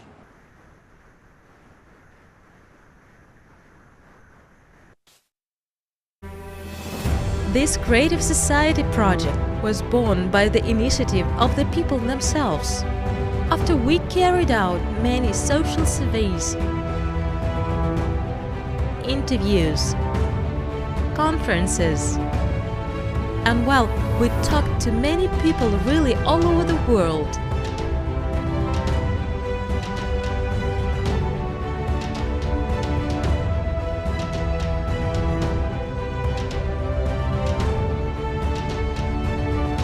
These 8 foundations of the Creative Society is the result of the desire, the demand of the people themselves, because they talk about it. They tell us how they want to live, where, in what world, in what kind of society they want to live, what values are the most important for them. And after analyzing everything, we understand that yes, there are these 8 foundations that now we can share with everybody. It is a complex of values of each person in this world.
Creative Society, it's a really unique project, but it's not a project of one group people, it's a project of entire humanity. And right now, we will hear from people from around the world, what do they think about Creative Society?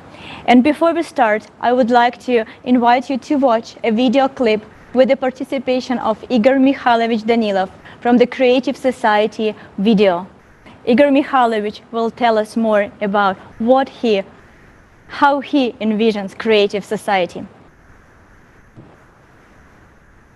What is actually the Creative Society? How do you envision it? I mean, who is this society focused on? On a person. The Creative Society, in my opinion, of course there are as many opinions as there are people, but again, the Creative Society is simple.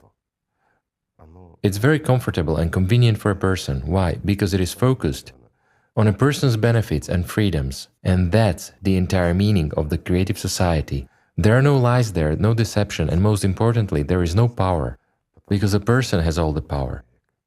There's no superstructure over him. That's the point. Just look at the number of wars, revolutions, all kinds of human revolts that we have, right? And we always look for what? Why do we take sides against each other?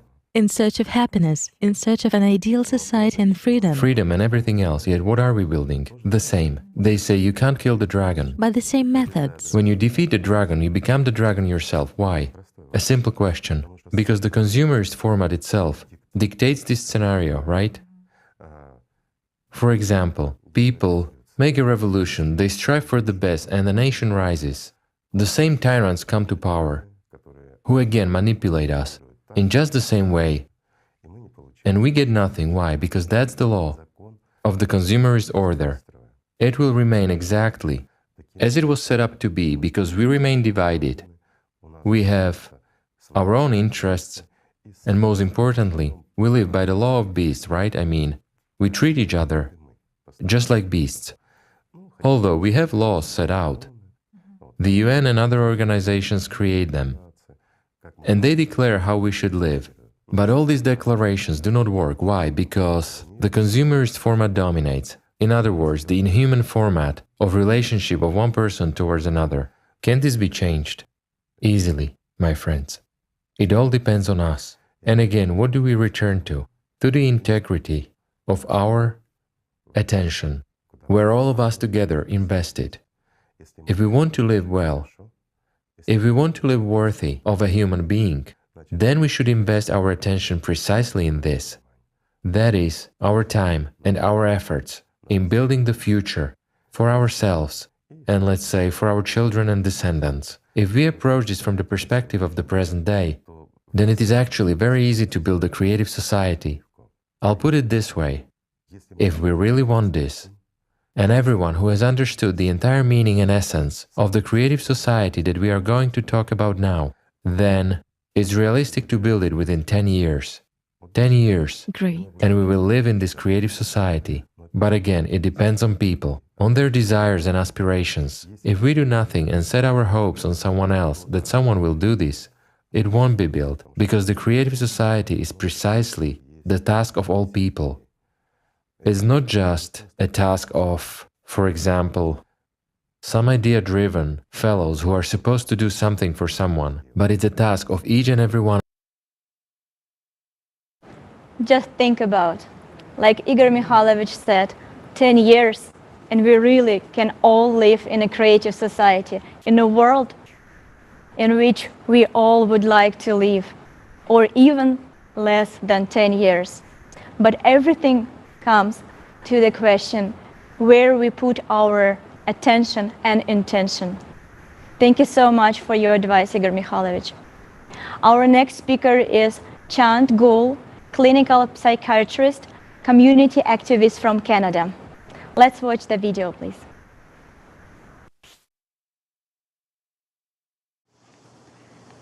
I was honored when ALLATRA International Public Movement approached me to share my vision about the essential pillars of a creative society. It was an opportunity to also reflect deep within myself to explore what I consider as inherent conditions that need to be met for a creative society to prosper.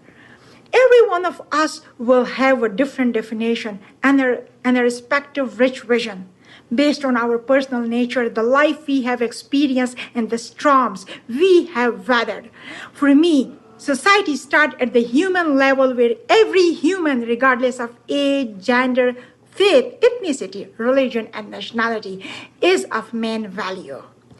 Where the safety and interest of each of those humans are safeguarded, where each of those humans have a supportive infrastructure and favorable conditions that allow them to carve out the best of human qualities, and where every human perpetuate the cycle of humanity. The essence of it all, for me, begins by giving the power to the people, where the nation's resources are used by the people for the people, where decisions pertaining to everyday life and value are not imposed to the people, but made with consultation of the people for the betterment of the population, for the purpose of establishing a creative society where we can breathe freely. The issue of resources allocation is very close to my heart, as I have seen how misallocation leads to communal poverty and as a result regress the society. The government can not and should not make a monopoly of power, but should consider themselves as guardian of the people's welfare.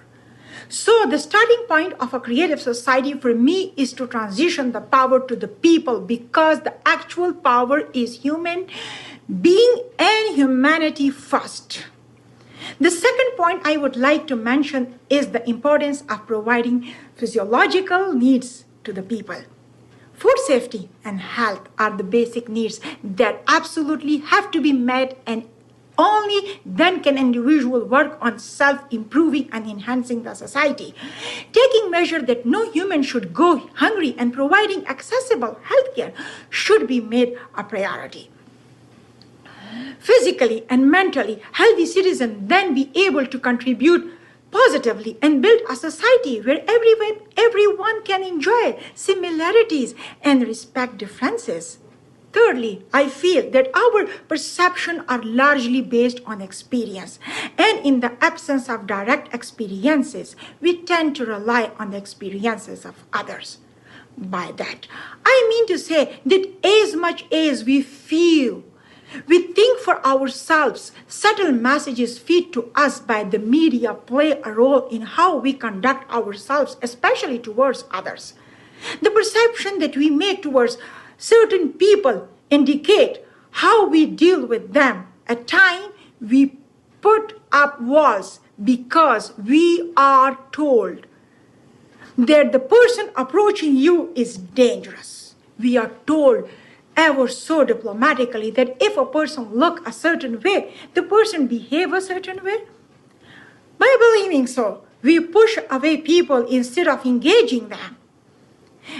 And in this only pushes us backward. Every human is unique in their own right, and we should embrace the differences, not be fearful. The media, controlled by individual influencers, have played a huge role in establishing questionable notions which hinder people from benefiting people. Hence, I would want the media to take this responsibility seriously and request them to try to create a positive global culture where differences are respected, accepted, and celebrated. Although I could keep an addition on this list, the crux is what the best being encapsulated by Joseph Campbell. That is not society, which is to guide and save the creative hero, but precisely the reverse. Thank you. Thank you so much. And our next speaker is Kanu Alik, is an active participant of the Project Creative Society, teacher at the National Board for Arabic and Islamic Studies. So let's welcome her. Him. I bring you greetings, dear friends from Africa. My name is Kanu Eleke. Today, I would like to address you on the question of what can be done to the human situation in Africa. Africa is a testimony of God's plenty, but today the story coming out of Africa is one of poverty, corruption, hunger, famine, flooding, revolution, civil war, terrorism, and of course, migration of all kinds, both legal and illegal. So it is important that we find answer to the question, what needs to be done? For years, we have tried one vector of consumer system with another consumer system. Sometimes we succeed, only to find out that we have only replaced a sick old lion with a hungry hyena. This is the problem of the consumerist vector of behavior that promotes power and profit over humanity, so that today we and our society are on the verge of total disaster. And the question I asked is this: isn't it time that we tried the alternative humane model of creative society? Isn't it time that we built a society where all of us can feel safe, happy, and everyone has the chance to develop their creative abilities and talents? This is the creative society that we are talking about, that we all are dreaming of, where human values are prioritized and everything is made to work for the human. I have had some people express doubts about the possibility of the creative society. Oh well, this is not surprising, coming as we do from the consumer-oriented society and its consciousness. But I doubt if there is anyone here who does not want the good life for himself, who does not want to feel safe, happy, both for themselves and their loved ones. If it is possible for one, then my friends, it is possible for all. After all, humanity is one big family. As some will say that this is utopia, but no, it is not utopia, and it is not communism that we are talking about. Don't misunderstand it. We are talking about creative society, a society where the concept of power is absent. In the creative society, humanity is the center and focus, where there is priority given to the creation and expanding of opportunities for everyone to implement their creative abilities and talent and to live fulfilled lives without any form of suppression. In this society, everything is simple, everything is transparent, and everything is open. Oh, well, dear friends, I have gone this length to show that the creative society is going to be good for every one of us. We all want to live the good life. We cannot live it in the creative society, a society that guarantees our survival and secures a future for our children. All it requires is that we change this inhuman consumerist orientation we have in all of us, and then adapt the more humane orientation of the creative society. Oh, well, it is up to all of us to do this. No one else will come and do it for us. We all owe it a responsibility to take active part in building such a society where we can live happy, safe, and be comfortable. And I would like to add this, dear friends, please pass this on, because I sincerely believe that the more people get to know about creative society, the faster we can establish it. And believe me, this is our responsibility. Oh, well, thank you all for listening to me. So much. And for our viewers out there who are just joining us, we would like to remind everyone that this program is being translated into over 30 languages. So please stick by, and we're going to continue, but also let others know that you are here with us in this world event, an historic event. And we're going to continue. Thank you. This conference is being broadcasted on thousands of different platforms from around the world, and our simultaneous translator working very, very hard. So today we touched in the first block, we touched the topic of the consumerist society. And right now we are moving to the second part of our conference, the benefit of a creative society. And our next speaker will be Dr. Kalangos, Director of Pediatric Heart Surgery from Athens, Greece. We are very glad you found the time to join us today, Dr. Kalangos. We respect your opinion as the well-known doctor and would like to ask you a question. What the project Creative Society means to you, and what benefits will each person have in healthcare in the Creative Society? I would like, first of all, to thank the organizing committee for inviting me to this conference. Really, I appreciate everything you do.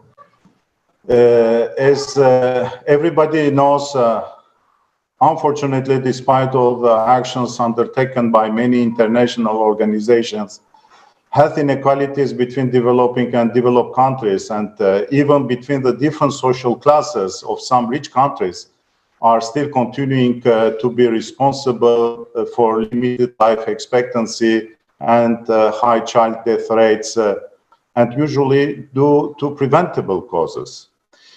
I would like to tell you a story which impressed me and shocked me a lot as a humanitarian pediatric cardiac surgeon.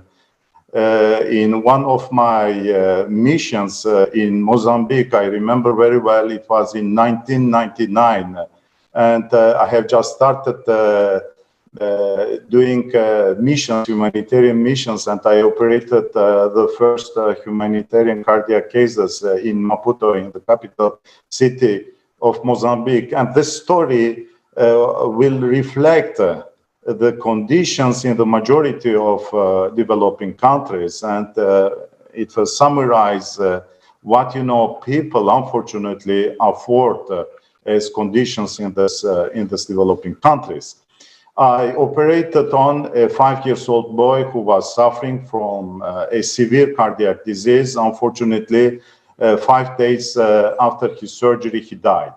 When I met his mother, a pregnant lady, to explain the situation, she told me that she made 600 kilometers to bring her child to our center. She told me that she spent more than 6 months to collect the money for the trip, and for this reason, she was not able to bring earlier her child to surgery. She told me that her husband died in a car accident 3 months ago. She was then rejected by her family, and now she has no money to bury the body of her child. It's shocking. I immediately decided to give all my money from my pocket and ask the director of the Heart Institute we created in Maputo to engage her in the kitchen.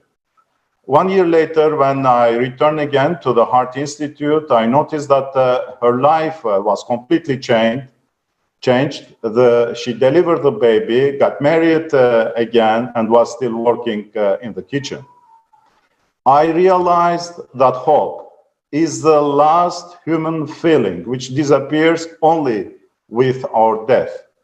I realized that by changing the consumption-based modalities of our society and adapting the values of the creative society, we can easily improve many inequalities by deploying this kind of minor actions. Thank you so much, Dr. Kalangos. Thank you. We are very valued your opinion on that topic, because without the healthcare, we humans will not survive, and we really need to have a good, affordable healthcare, equal healthcare, I would say, because healthcare is the human right. It's a fundamental human right. So thank you so much for your time. Thank you. Thank you very much. And I would like to announce our next speaker, Alina Fedorova, entrepreneur from Switzerland. Yes, hello everyone again, and thank you, Professor. I agree with you, because after working in the medical care for more than 15 years, I can tell you all for sure, it's not a health care, it's a profit care. This would be the right term to call it. And I see how people with low income are denied necessary medical treatment at the same time when wealthy people undergo unnecessary medical procedures. And basically everything depends on where you live, but even more so on how much money you have. And this is terrible because it triggers in us people an animal survival instinct. And I saw how it pushes people to do anything to have money. for any means, because it concerns the health of your kid. And wouldn't you do anything to save your kid? But this is crazy. And it turns out that value of your life depends on the size of your wallet, guys. And let's not fool ourselves. In the consumer format of society, anyone can find himself at any moment without money or unable to afford any medical treatment. But the thing is that besides that we are being told that it is normal, the worst thing for me is that, you know, we all accept it. This is crazy, we accept it. And we need to build the creative society. Their life of every human being is valued. And yes, to find a solution to the problem, yes, first we have to answer a question, why it is happening. And I think we answered already this question, it's consumer format of the society. But then we should unite all mankind in one common goal, building the creative society based on 8 foundations. And the first of which is human life of all of us. This is important. Thank you very much. And I pass the word to the studio. Thank you very much, Alina. Thank you for reminding that the first foundation is the human life, the value of human life. It's very important. And talking about healthcare, yes, for the doctor, it's very difficult to see that people are dying. And it's even more difficult to see that you can help, you can prevent, but the system will not allow you to do so. And definitely we will not have that situation in a creative society because of the first foundation, right? We will do everything possible in order to save our lives. And our next speaker, Tatiana, from Switzerland, will tell us more about benefits in a creative society, in a healthcare sphere. Здравствуйте еще раз. Очень рада. Спасибо вам, что вы мне опять даете слово. Если говорить о медицине в созидательном обществе, мне бы хотелось не входить в вот такие какие-то фантастические прогнозы, там, что будет, а может быть так, а может быть вот так, потому что уже сегодня есть сотни разработок.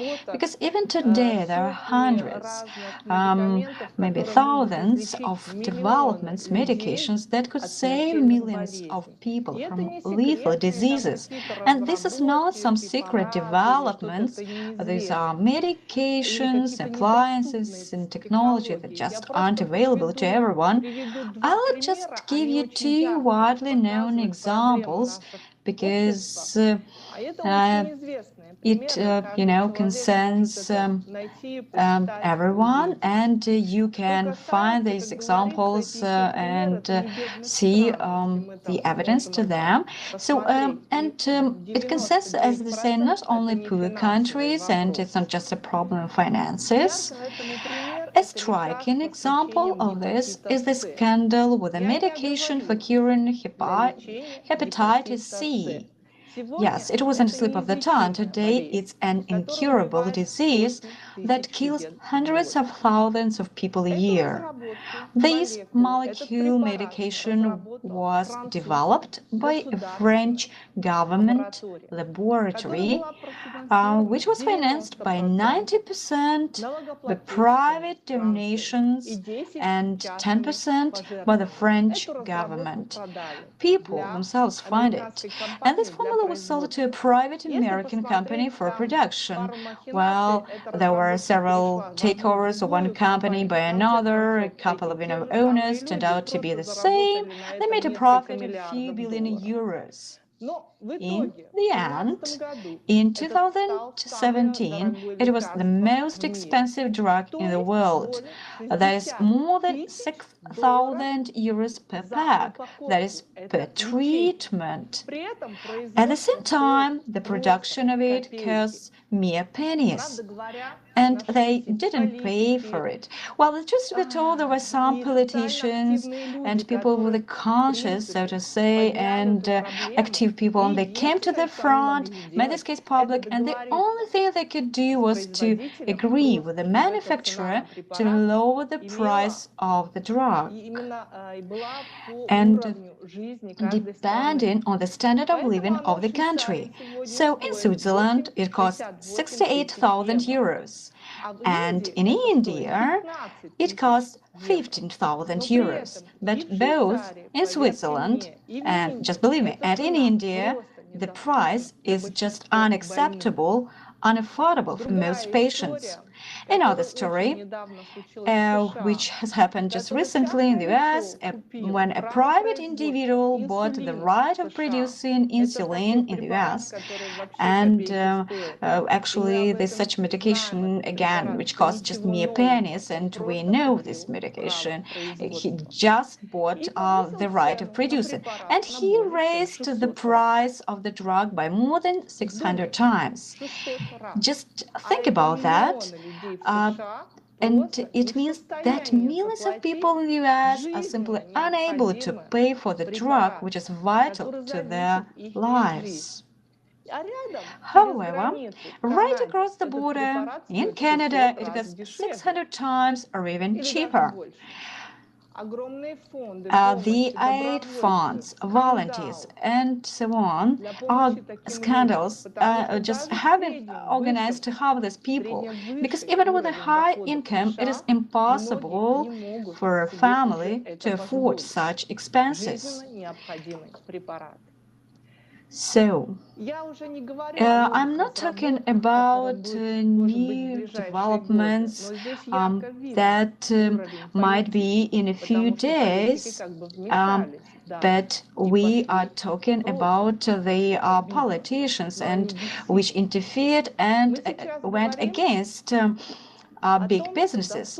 We are just now talking about what is working today. In the creative society, healthcare should be healthcare and should be available to everyone in any corner of the world, just not depending on the person's status and just because he is a human being. And we, as a creative society, should be responsible for every human life. And talking about healthcare and just workers, they're workers out of sheer enthusiasm, and they're trying to cure lots of patients. And in this creative society, healthcare personnel are respected and well-paid professionals, and we entrust our health to them. Thank you very much.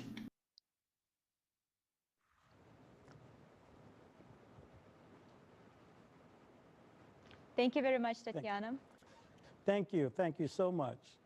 You know, I can't wait until there's, healthcare, high quality healthcare for everyone worldwide. This is something we need. In a creative society, everyone is guaranteed high quality healthcare and education as well. Thank you so much, Tatiana. Thank you. And our next speaker is Dr. Konstantin Rybachuk, Deputy Director of the Testing Board, Ministry of Health of Ukraine, will talk about education in a creative society. Dr. Rybachuk, the floor is yours.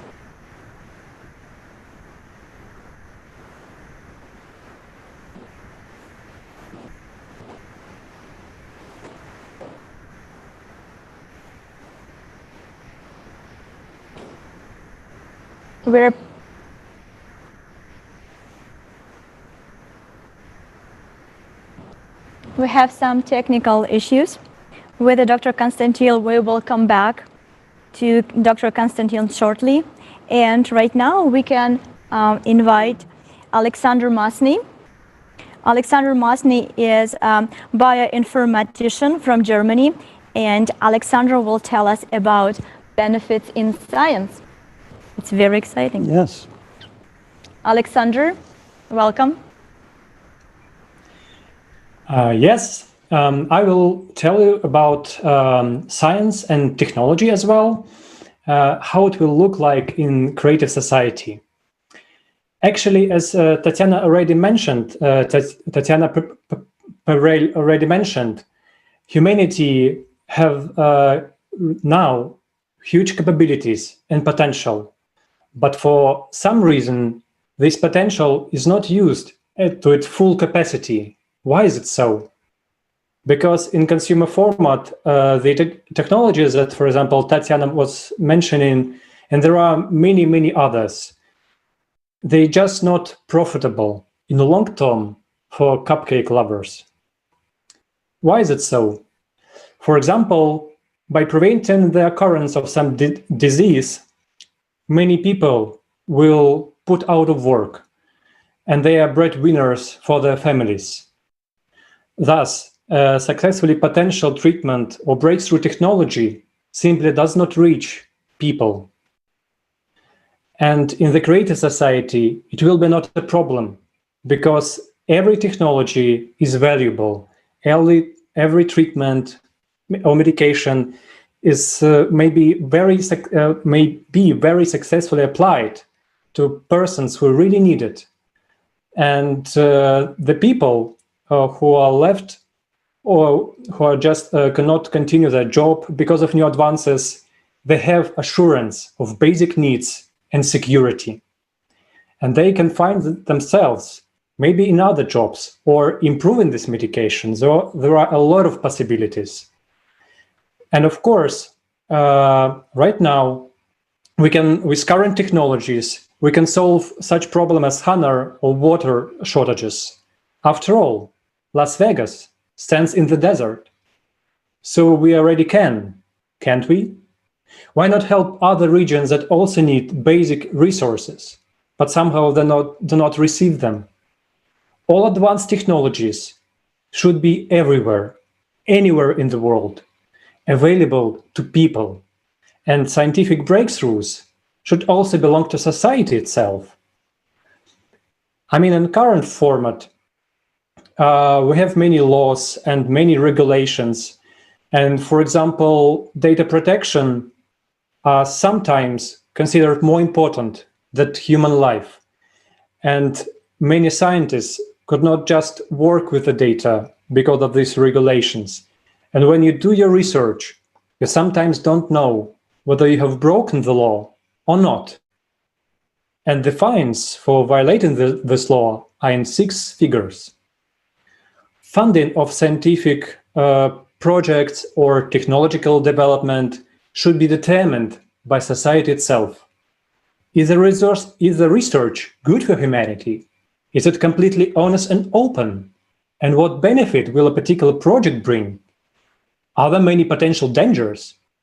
All of these should be described in accessible and understandable language. And what do we see now? Scientists are casing for funding. They're forced to seek them. In some countries, the funding is such that it's only enough for a paper for reports, while in other countries, the scientists do only what the sponsors them ask to do. And then the sponsors consider whether this research is beneficial or not. So everything now is all about funds and profit. And we have a lot of excellent IT solutions that could help many people and organizations to work together, to work with each other, to make our cooperation and communication better. But nobody cares. And in the creative society, there should be no obstacles for work of technologists or scientists, because the society has the openness of information and technology, because we have one common goal, improving of human life. And when everybody will be able to find their vocation in life, because of providing each other with these basic needs, it will be possible to freely choose their profession, a person will be able to realize himself or herself and make out of him or her maximum benefit for society. There will be no useless, monotonous work, which will have should be for a long time already be substituted by smart machinery or robots. And imagine that we have now these wonderful facilities, and we can apply it. And imagine a world with 8 billion people who think every day only about one thing: how I can be more beneficial for the society, what I can do more. And this is society of the future, and is already changing you in action and filling your life with high meaning. Thank you, dear friends. Thank you so much, Alexander. And our next guest is Dr. Rybachuk.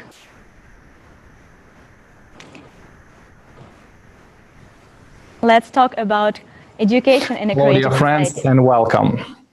I will speak about the project Creative Society Global Talk on Education. The project Creative Society Global Talk on Education was launched with the intent to find out from world-known experts how we can change today's society format of thinking and living from consumer into the creative one through education.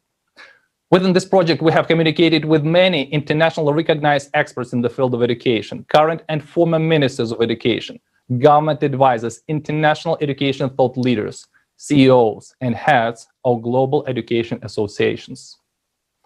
All of them were asked questions about how to build the creative society, about problems and challenges that today's system of education is facing and how to resolve them. All our international experts have stressed that we all need to live in peace, friendship, and understanding between each other. All of them have mentioned that today's education has come to its dead end. We're trying to reach good results in the exams, get good grades for the courses, trying to be on the top of some list, etc. However, we forget the most important part, and this is to be a human being.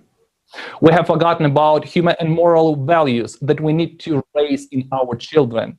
We have forgotten vital things which are finally aimed to make us human beings. We have spoken a lot about upbringing, which from their point of view is the most important part of education. That we need to teach our children how to love and respect each other, how to cooperate and help with each other. We have spoken a lot about the culture of self-improvement among teachers and pupils, which has to be both professional and personal. We have also spoken a lot that without upbringing, which has to be based on universal human and moral things, we are risking to bring up greed, selfish, and educated monsters. Unfortunately, today, we still have such examples. We have doctors who, instead of helping people and providing professional medical treatment, are only trying to earn money, selling and prescribing medications which have controversial effects on patients. We have educated economists and financial experts who are purposefully lowering the cost of some foreign currency and thus playing against the well-being of millions of families in that country. We have talented scientists and engineers who are sadly creating weapons of mass destruction and guns. Right now, I'd like to read a short letter that one school principal sent to every teacher he employed. A very old letter, but very important. Dear teacher, I have survived a concentration camp. My eyes saw things that no man should ever see. I saw how educated engineers were building gas chambers. I saw how qualified doctors poisoned children. I saw how trained nurses killed babies, how graduates of higher educational institutions shoot and burn children and women. That's why I do not trust education. I am asking you, help your pupils become humans. Your efforts should never lead to the creation of scientist monsters, trained psychopaths educated Eichmanns. Reading, writing, and mathematics are only important when they're helping our children become more human. However, in the creative society, dear friends, in the society that we're all dreaming of, education is teaching us unity. It's teaching us to love. It is inspiring and open up our best human qualities. This is education, which teaches us how to love and respect each other, how to live in peace and friendship together. This is education that opens up our individual potential and helps us to become highly qualified specialists with high moral and human values. This education, which is free of charge and easy to access for every person and every child anywhere. This is education which teaches us creativity and how to use our individual potential for the benefit of the whole society, how to be a caring and responsible person. This is education which teaches us to value life and freedom of choice of every person and teaches us creative ideology. Isn't this the education that we're all willing to have and give to our children? Thank you. Thank you. And thank you. Thank you so much. This education that we have today does not help us to evolve. And today we get to talk about that. We get to talk about the education that we needed, but also what our children need right now, in order to build a creative society. And today we're educating each other in this world as we sit here and talk about this message to everyone with this realization. Thank you very much, Dr. Rybachuk, one more time. And our next speaker is Dr. Negi, principal at Sanjeevani World School, will talk on the need of creative society.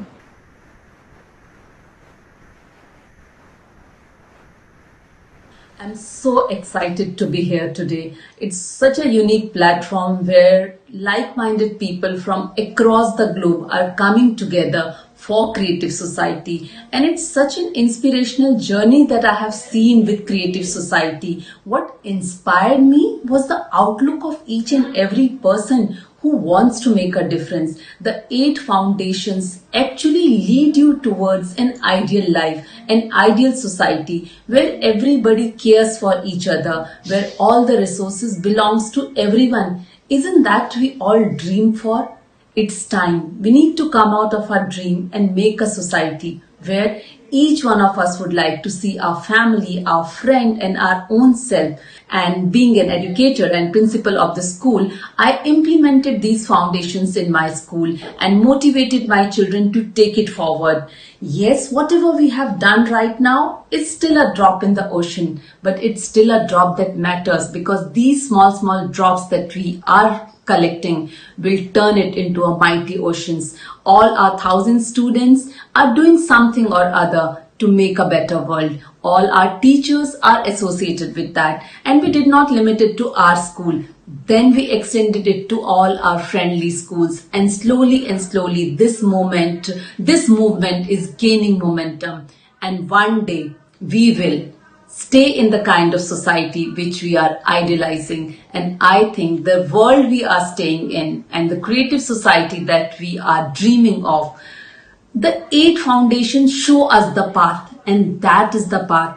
All we have to do is move together in that path in a very, very peaceful manner. We are not here to shout slogans. We are not here to show agitation. We are here to change mindset. We are here to move out of that fixed mindset to growth mindset and adapt to something which is desirable, something which we all dream of. It's time. Come out of the dream world and move towards creative society, an ideal society that I want to live in, I want my family to live in, my friends to live in, and the entire world to live in, because I firmly believe in the concept of Vasudhaiva Kutumbakam. Entire world is my family. Thank you. Right. It's the right time to move to a creative society format. And our next speaker is Christian Puschkaschu from Germany. He is the finance consultant. Christian will tell us about how openness of information will help to eliminate corruption and helps our economy. Christian, the floor is yours. Welcome. Hello, everybody. Thank you very much for your invaluable insights, inspiring comments, and especially your vision and already realization of a creative society. But have you ever wondered why many intransparent decisions are made by governments, like secret contracts with private companies or negotiations behind closed doors, impacting the lives of millions of people? What possible benefits can the people enjoy from such intransparency? If such decisions were made for the benefit of all people, would there be a need for secrecy in the first place? If there is nothing to hide, there's no reason to keep it secret. Be open, make it public, simply be transparent. Honesty and transparency of public decision-making, and in particular public spending, are a key foundation of a creative society, as I outlined in its fourth foundation, as we can see now on the screen, where the truth is the norm, not the exception, as it happens today. Full transparency of public spending in a creative society would involve a real-time tracking of the entire public spending at all levels of government. Just imagine, similar to your private online banking, every citizen can access and review the bank accounts of all public institutions. Yes, this is possible today. We have the technologies, we have internet. Online banking works for all individuals, so why can't it work for governments too? Right? Consequently, wasteful and fraudulent spending of public funds could thus be immediately stopped, and the culprits would be dismissed and punished, if the public decides so, not only their superiors. Because we, the citizens, the taxpayers, we are the owners of these funds. Guys, it's our money, not theirs. They're just the managers. We pay the taxes. So what would be the benefits of this full transparency in a creative society? Firstly, if grants or subsidies are awarded from public funds, the recipients become subject to the same real-time tracking of their bank accounts. It is not enough for the governments to be transparent if the public funds end up in black boxes of private organizations. In contrast, today, governments worldwide give grants to pharma companies or private foundations for research. $30 billion per year only in the USA.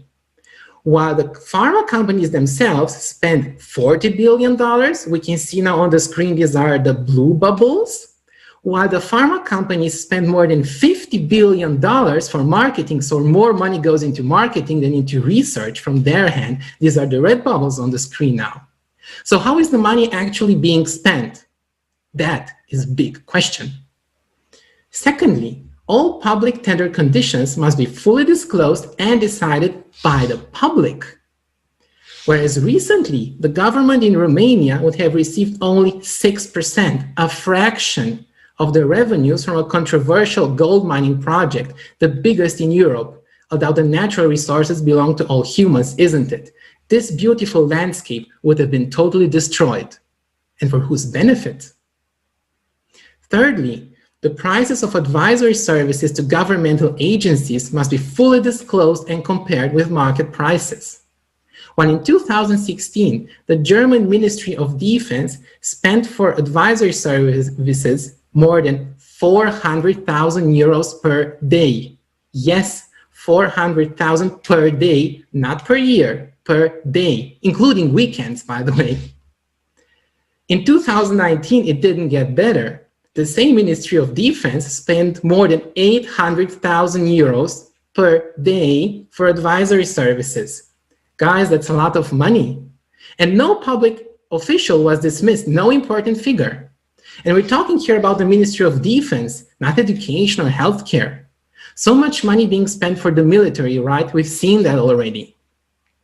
The US government alone spends $700 billion per year, almost 20% of its budget for the military. We can see here at the outlays for defense, 700 billion out of 4.4 trillion. This was discussed before. So imagine if we spend these amounts of money for high quality medical treatments, for scientific development, for civilian purposes, so many people could be cured every day from deadly diseases. In a creative society, there is no need for defense in the first place, while healthcare and education are top priorities indeed. Therefore, not a single public institution or public servant may accept any gifts or payments or sponsoring from private individuals or companies. In a creative society, public institutions and public managers are financed only through public funds. They are accountable not only to their superiors, but to the entire public. Only such a framework can ensure that people who are really interested in improving the lives of everybody, of the entire society, in managing public funds responsibly, ultimately respecting and caring for people, right, are indeed in charge of our public institutions. Our public institutions, ours in a creative society that we can build. Thank you for your time and attention. Thank you so much, Christian. Right now, you answered a very important question for all our viewers, because we got questioned a lot how you will be able to build a creative society, where you can have, will you find the funds for that? And right now, we can see very clearly why we don't have a free healthcare right now, why we don't have a free education, just because we have a corruption. And the question is, can we fix the corruption in a consumer society? Let me simplify. Corruption is a very difficult word, but what it means? It means greed and fraud, right? Can we fight greed and fraud in a consumer format? No, because that's the foundation for the consumer format. What needs to be done? We need to change the format from a consumer to a creative. Thank you so much, Christian. And I would like to introduce our next speaker, Nizam Ahmed Zaid from Uzbekistan. Nizam, welcome.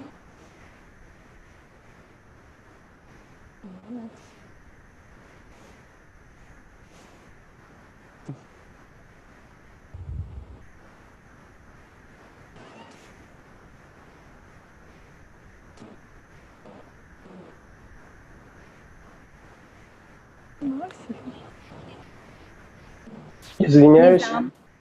Ассаламу алейкум, здравствуйте. Благодарю за возможность говорить. И хотел сказать, что созидательное общество — это тот мир, к которому стремился пророк Мухаммад. Of the people, the prophet is actually trying to bestow upon us by his example, любовь к человеку by showing the love and means of love, and even to your enemy, he was treating him and forgiving them everything that they did before and against him. He united the people in the love to Allah, and this is why in such a short period of time, and Islam spread almost all over the world, and Islam is love to Allah. And we see right now that really this heritage of Islam that shows the goodness of people, and this Muhal mentioned that a time is soon coming to mankind when nothing of Islam but its name will remain, and only the written form of the Quran remain, and their mosques will be in a fine condition, but will be devoid of guidance. Their learned man will be the worst people under heaven, and corruption coming forth from them and returning among them. and that will be spreading the differences among the people.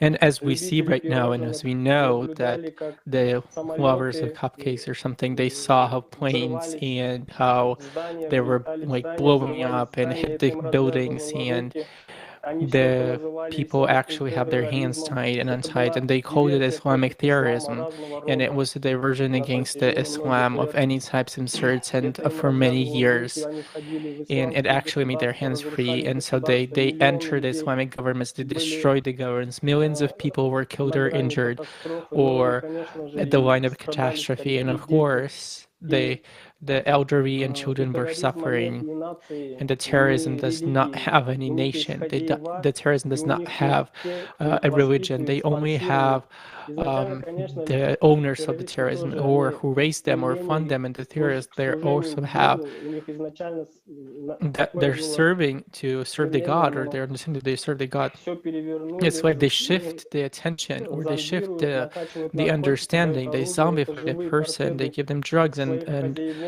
arms, and so they create such a violence in the world that we observe right now. And looking at all of that in the world that we have, apart from feeling really bad and sorry, and that I didn't know what can we do, like what can be done for it to be stopped all at once, because it's impossible to just see all of that and do nothing. And as if you feel that you're the one and there's no understanding of what to do, as you feel like dust in the wind, but still, because of the Creative Society project, and because of the people of goodwill and this project, I became as a mountain, I became as a stone. I know the objective, I know where I'm going for, and I know what is needed for all of that violence to be stopped. And I really call upon all of the Muslim people in the world and all of the people in the world to join us, to join this project, because every single Muslim, you know that he's supposed to do is to remove the stone from the road, or the burden on the path for each and every other Muslim, supposed to do good and only the good deeds. And about that, Allah, may peace be upon him, try to be in front of the others in the good deeds. No matter where you are, Allah will lead you to all together in His name. He is possible to do anything, so that what else kindness and goodness you're supposed to have than the buildup of the Creative Society that would allow us to stop the wars, stop the hunger, and all of that madness that is happening right now in the world. And this is the main thing, as every Muslim is supposed to thrive and try to achieve, and to join and to spread the word, spread the knowledge on the Creative Society. And in the end, I would just really like to finish with the words from the heavens that are really up to date at this moment of time. And He has given us a prophet. Just try not to separate, and thus the Quran are telling the following the words of Allah. The family of Iman is said, hold firmly to the rope of Allah and all together, and do not be divided. Remember the Allah upon what you're doing, that there's no enemies, and only unite with your hearts. Thank you so much. Thank you. Thank you so much. Thank you, Nizam, so much for your sincere words and from your heart. And yes, I agree with you. Many people in this world that are somehow an image is drawn that they're terrorists are the very people used. And we see the same thing in Christianity and amongst other people's behavior all over the world. Thank you so much, Jason. You know, I understood that there won't be any more terrorists in the world. And why? Let's explore exactly how these terrorists are born and how their behavior is formed. They feel an inner call, a desire to help. But the economic situation of this consumer society allows them to be manipulated. Here's a short example. Imagine you've lived your whole life in a mud hut, And an individual who has billions of dollars pays another organization to round people up and get volunteers. They pay you $50 and it's 600% more than your income. What are you going to do? Now this is a religious person, very faithful, but he has a family to feed. Does this somehow excuse his actions or any actions that are against mankind? Of course not. I'm asking you to look at the behavior of how it's manipulated. It is manipulated by these very elite, these people who come to us and manipulate our behavior through the conditions of the economic situations all over the world. Now, these people who we call terrorists, imagine for a second in a creative society, a person who feels that faith, who feels the responsibility for his family, who feels the responsibility for his society. We all know such people, right? It may even be a brother or cousin that we grow up with in similar conditions, and we make one choice and they make another. But what creates that condition for those choices? It is this economic instability that creates this, and the leverage of those people that we give our power to.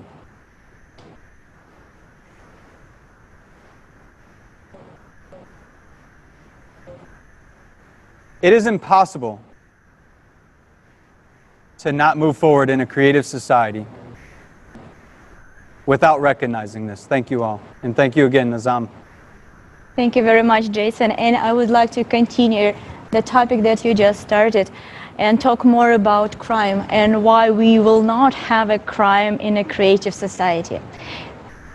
In a consumer society, it is impossible to eradicate crime because it is anchored on two pillars. First, like you said, is the economical instability, which makes people commit crimes to get a piece of bread. And the second is the lack of interest to fix this problem. We have so many people, they would like to have it, they have profit, they make money on it. And in a creative society, there will be simply no condition for crime, and will be no those who are interested in support the crime. I would like to give you one example. So here in Georgia, Georgia has been considered a human trafficking hub since 2005, when the FBI first identified Atlanta as one of the 14 cities with the highest incidence of sexual trafficked children. Just think about, like, why do you think we have it? Maybe because we have a very big international airport, or maybe we don't have enough police in our state. No, not because. We have this problem only because we have a demand for that. And in a consumer society, we will not be able to fix that problem. Doesn't matter how we will strengthen our laws or enlarging the police department will not help. Demand is the very important thing, and we need to fix it.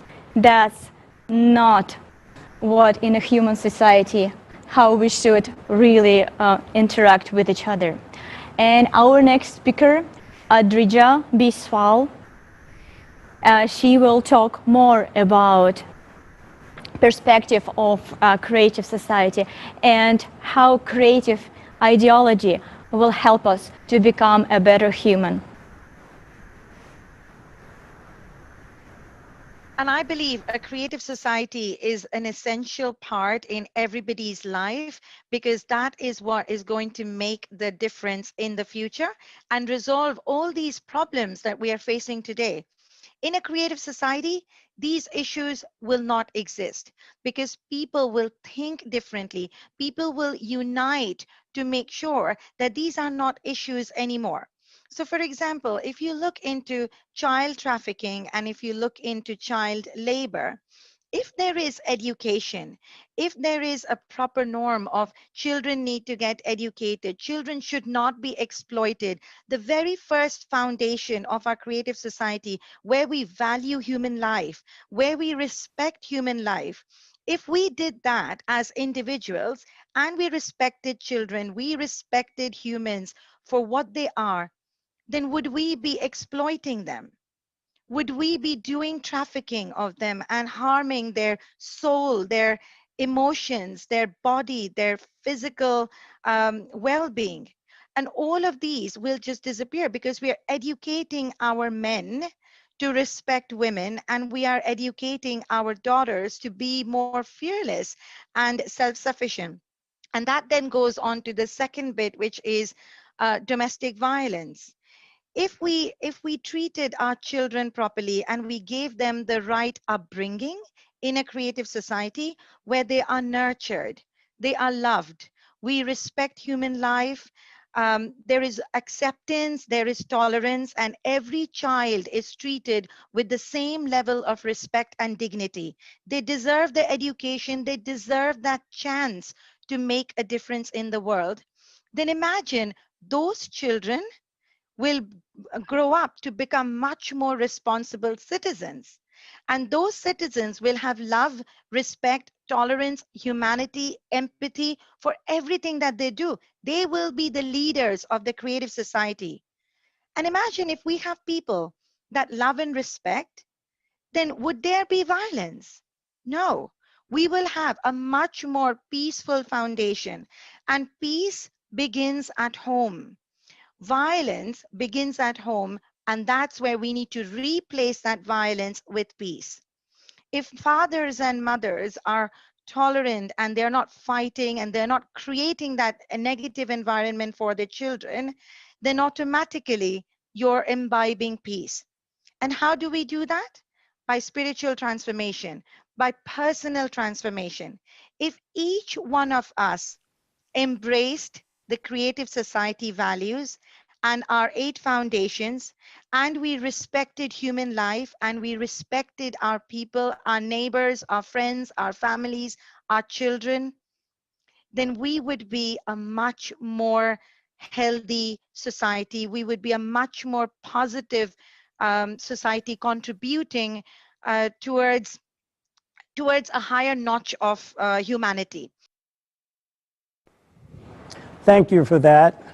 And next, we have a video clip with the participation of Igor Nikolaevich Danilov from the video Creative Society Unites Everyone. Let's see that clip. While the creative society is first of all the fairest and the most honest society, what is it distinguished for? We already discussed it and we will repeat it here too. After all, a consumerist format is actually an order where a play with people's lives is going on. That's the first point. But even those who play with people's lives, their lives are also being played with. Moreover, in the consumerist format, let's say, all conditions are really formed for the vilest human qualities to predominate. This is encouraged and supported. They write one thing on paper, but in life, something totally different happens. Because those to whom we have delegated power say one thing, but act differently, and they create such conditions where all our low animal qualities flourish. Hatred, anger, hate among brothers, and many other negative factors where everything originates from. There is sheer manipulation of consciousness. Mass media are used for promoting negativity, and absolutely animal patterns are imposed on us. So this animal dominates over everything humane in us. Yet such conditions have been created that human qualities in our, let's say, what should predominate, is an unfavorable state. Why? Because any manifestation of humane qualities provoke amazement in a crowd, and a person who lives by true and genuine altruism is regarded by the crowd as a mentally unhealthy person, that he wants something and wants to deceive. There are such mindsets. So if a person really does something as a volunteer, does something for people, it means he's either insane or receives some benefit from that. Thank you so much, Igor Mikhailovich. Yes, indeed.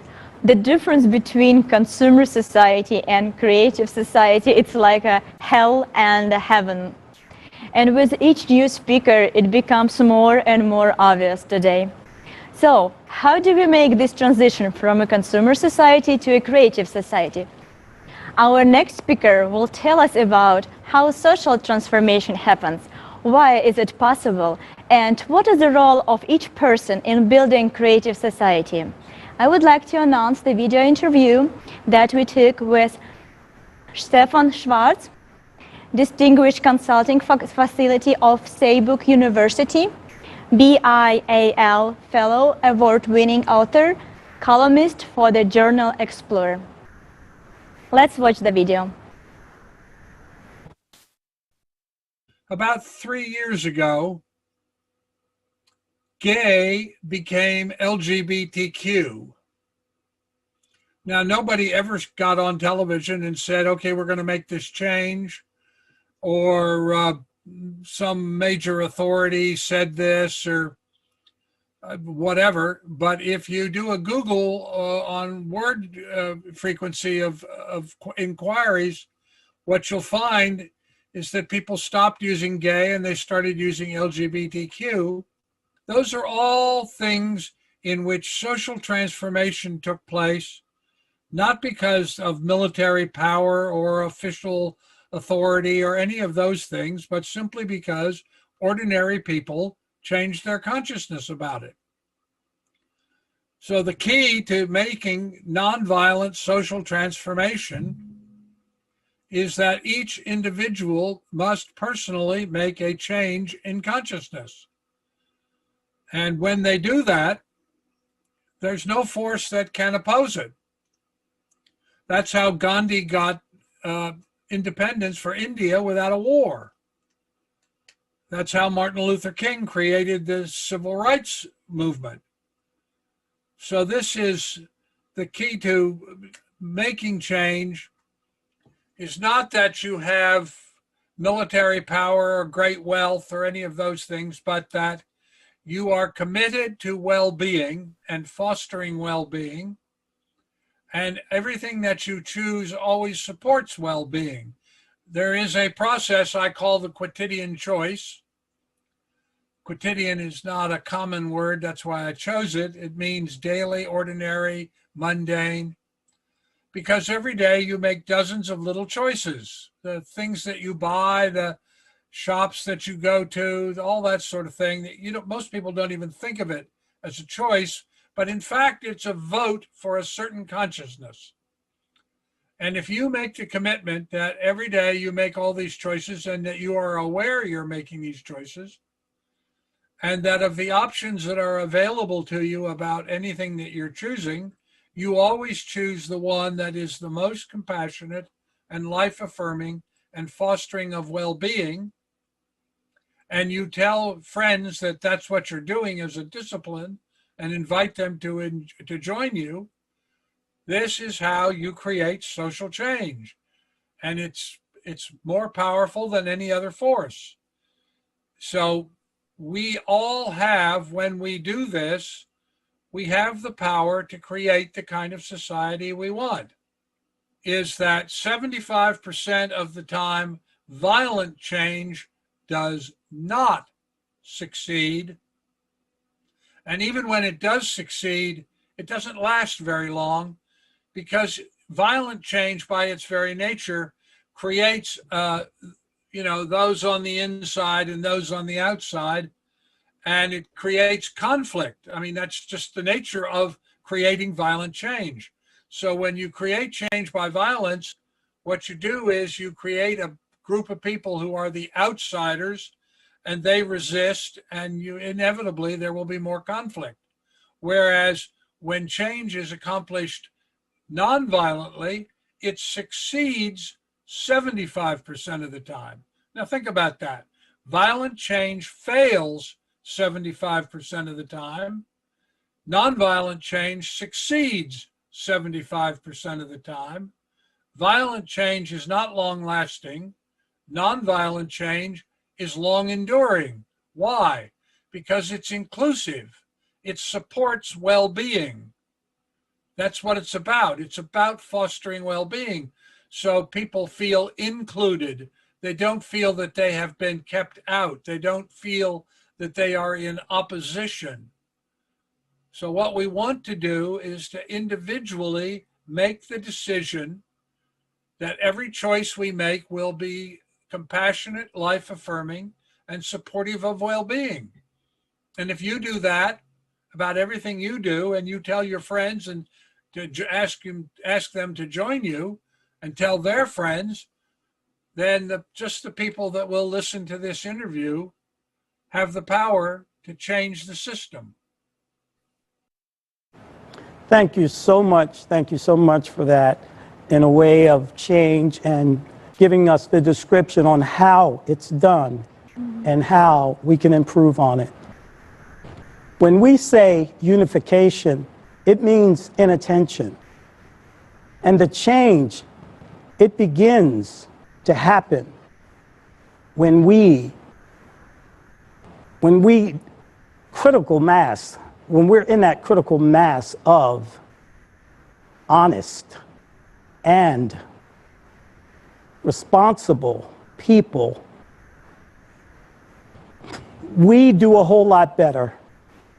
We really understand that to be and to agree with each other without failure for our future, to educate and self-educate ourselves to be better human beings.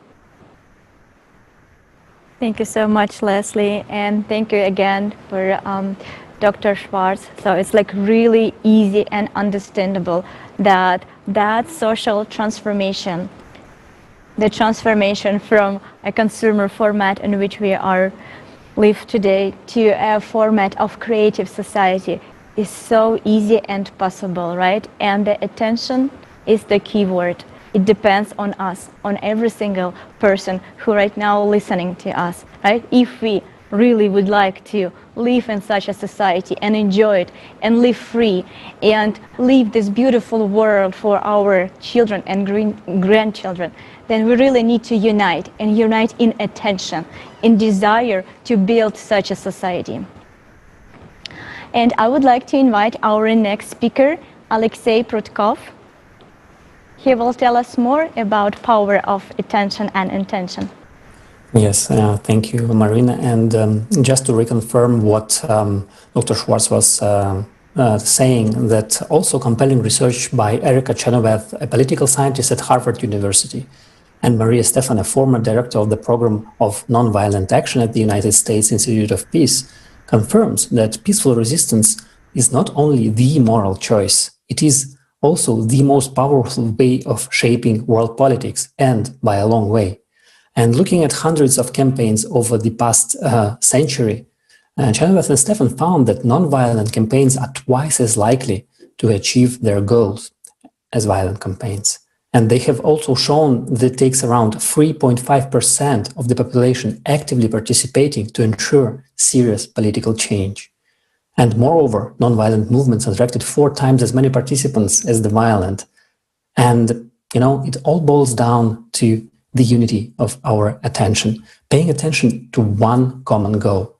As famous Russian space scientist Konstantin Tsiolkovsky wrote, those who will learn to unite will enter the golden age. One person adding the force of their attention to achieve one common goal multiplies the resulting force exponentially. So the more people join, the more valuable each next person is. Thank you. The good news about just 3.5% is needed. Let's do a math and calculate. What is the number? So please write it in the comments. And right now, I would like to invite our next speaker, Dr. Peter Coyne, Senior Lecturer in Religion from Clemson University. So you would say you were inspired by the foundation of the Creative Society and the 8 pillars? Yes, definitely. Yes? Okay. Because they call for action. They are not simple words to please people's ears. What has to happen is people have to go out on the limb. They have to take the chance. They have to understand that, yes, it's going to be faced, whatever we do, as you've seen, with problems, with threats, with disgust, whatever. We must be like Socrates, a thorn underneath the saddle of the people, something to make people uncomfortable, to show them what is necessary, what must be changed, and when possible, how to change it.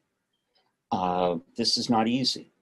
And look at what happened during the nonviolent movements of Gandhi and of King. Many people were hurt, but in the end, change was brought about. So think creatively. Think about how to bring about change and who can bring about change and how you or I can bring about change. If someone can suggest to me how to do it, trust me, I will be first in line. I'm tired of the way things are. I'm so lucky to be in a position of comfort right now, but I know people are hurting.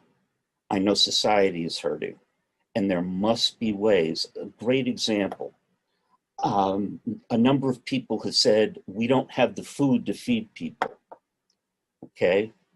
We have more than enough food, not only to feed this nation, but the world. The problem is distributing it. We sit there, watch food spoil and get thrown out.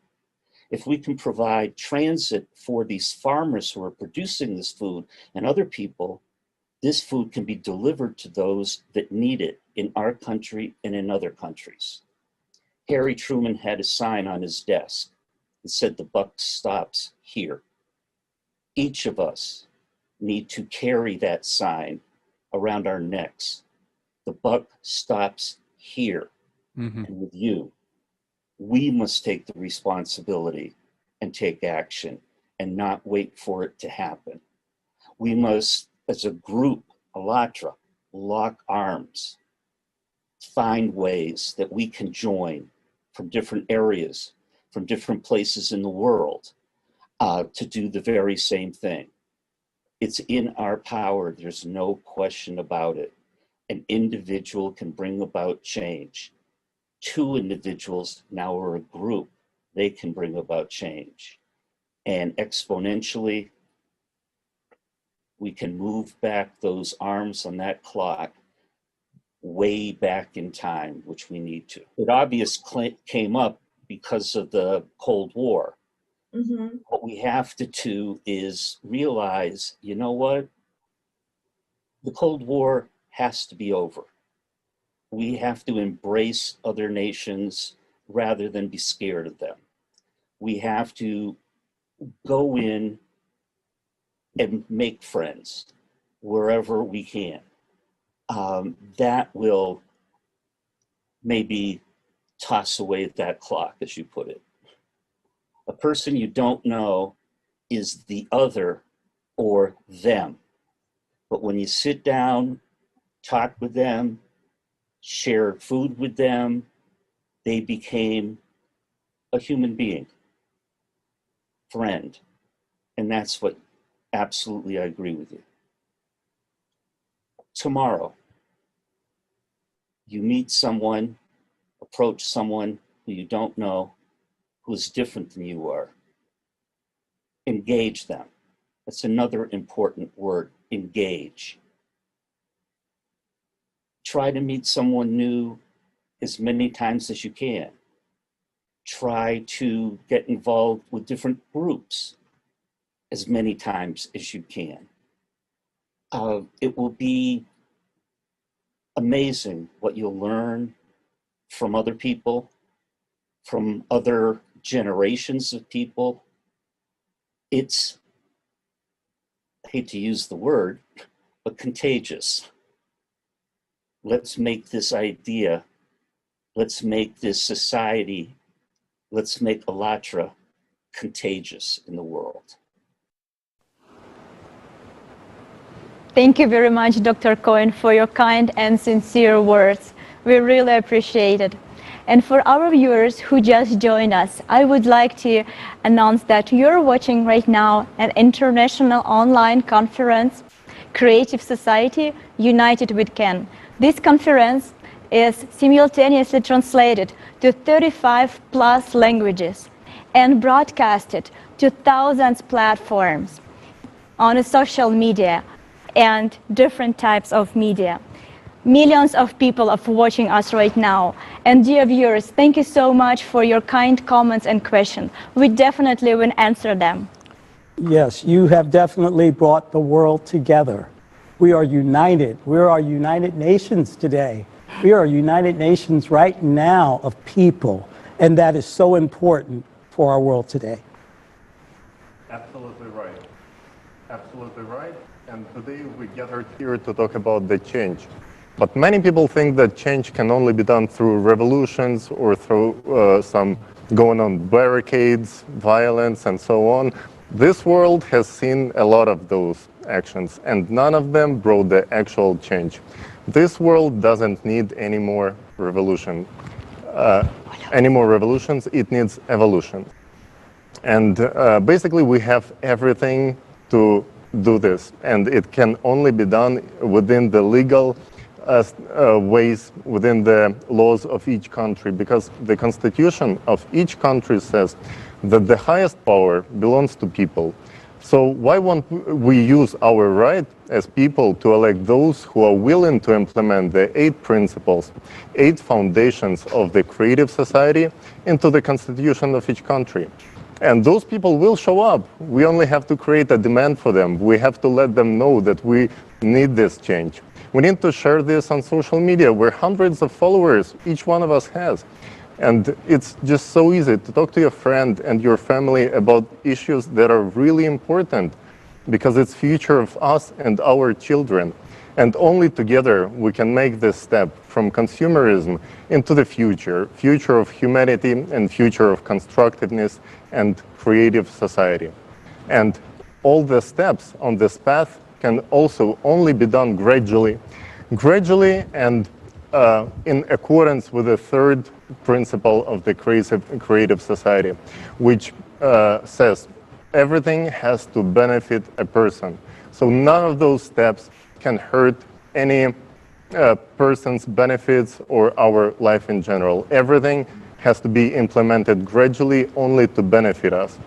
And of course, the most important 1st principle says that human life is the most important value.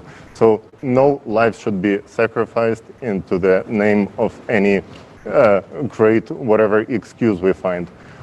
We only have to do it cherishing and really valuing every human life.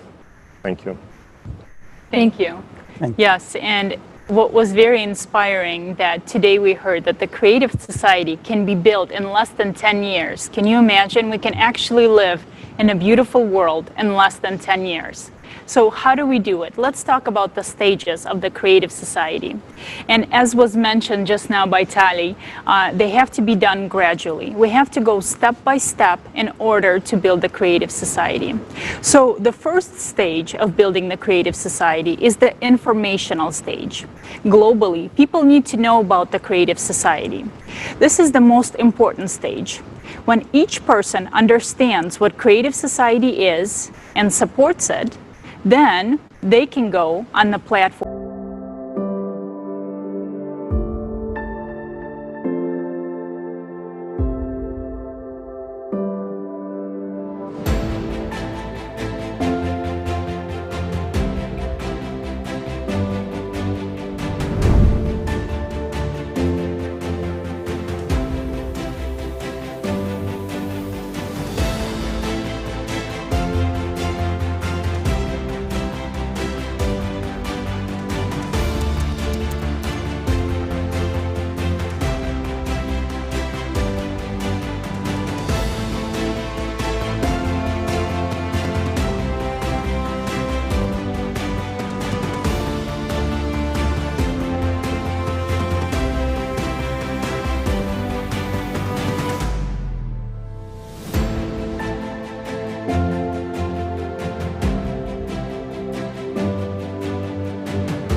Thank you. Yes, so this step is very important. And what is it going to give? It's going to give an understanding of the number of people in each country that support the creative society. So then when there is more than 50% of the active electorate in the country supports the creative society, then it is possible to move to the second part. And this is the creation of the electoral platform. The electoral platform is a site created in each specific country where each person can register with their own personal information. The electorate will choose for themselves the politicians who will share the creative society. Can you imagine only choosing those politicians that will actually share the same ideas as we do, the people? When the electorate chooses politicians with the use of the electoral platform, then there is a certain understanding between the electorate and the representatives that were chosen. The first law that must be passed is the law on the electoral platform. It is the right to recall, to regulate, and it is the legal framework. And this is very important. And of course, as we said, everything has to be moved in stages and in steps. The second law that the electorate has to pass is the implementation of the 8 foundations into the constitutions of their country. If the representatives that are chosen do not execute what people want, then people just simply withdraw their vote and re-elect a different person, hold a re-election in their country. As simple as that. And those are the stages of building the creative society. It is very simple, and as was said earlier, the power belongs to the people. So we, the people, can make the choice. Thank you so much, Olga. Let's sum up. So the first, we need to inform every single person that you know. Why do we need to do?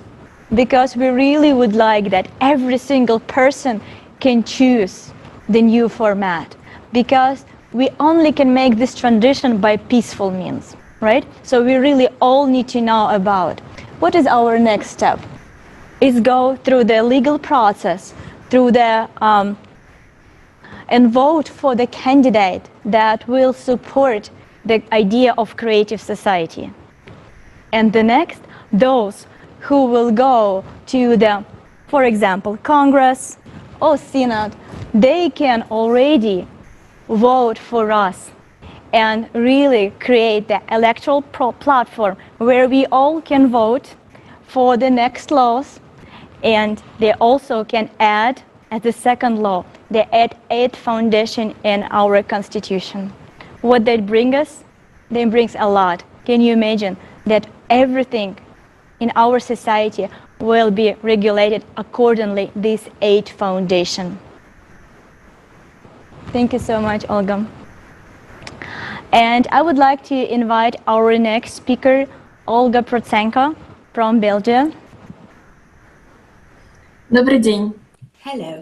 Да, действительно, для реализации этапов созидательного общества просто фундаментальным процессом является steps of creative society. Informing is a fundamentally important stage. And provide that to each person, actively participants in the forming process, the idea of creative society will become the dominant idea in society. And it is possible to do it on legislative level, to make a decision on the creation and electoral platform.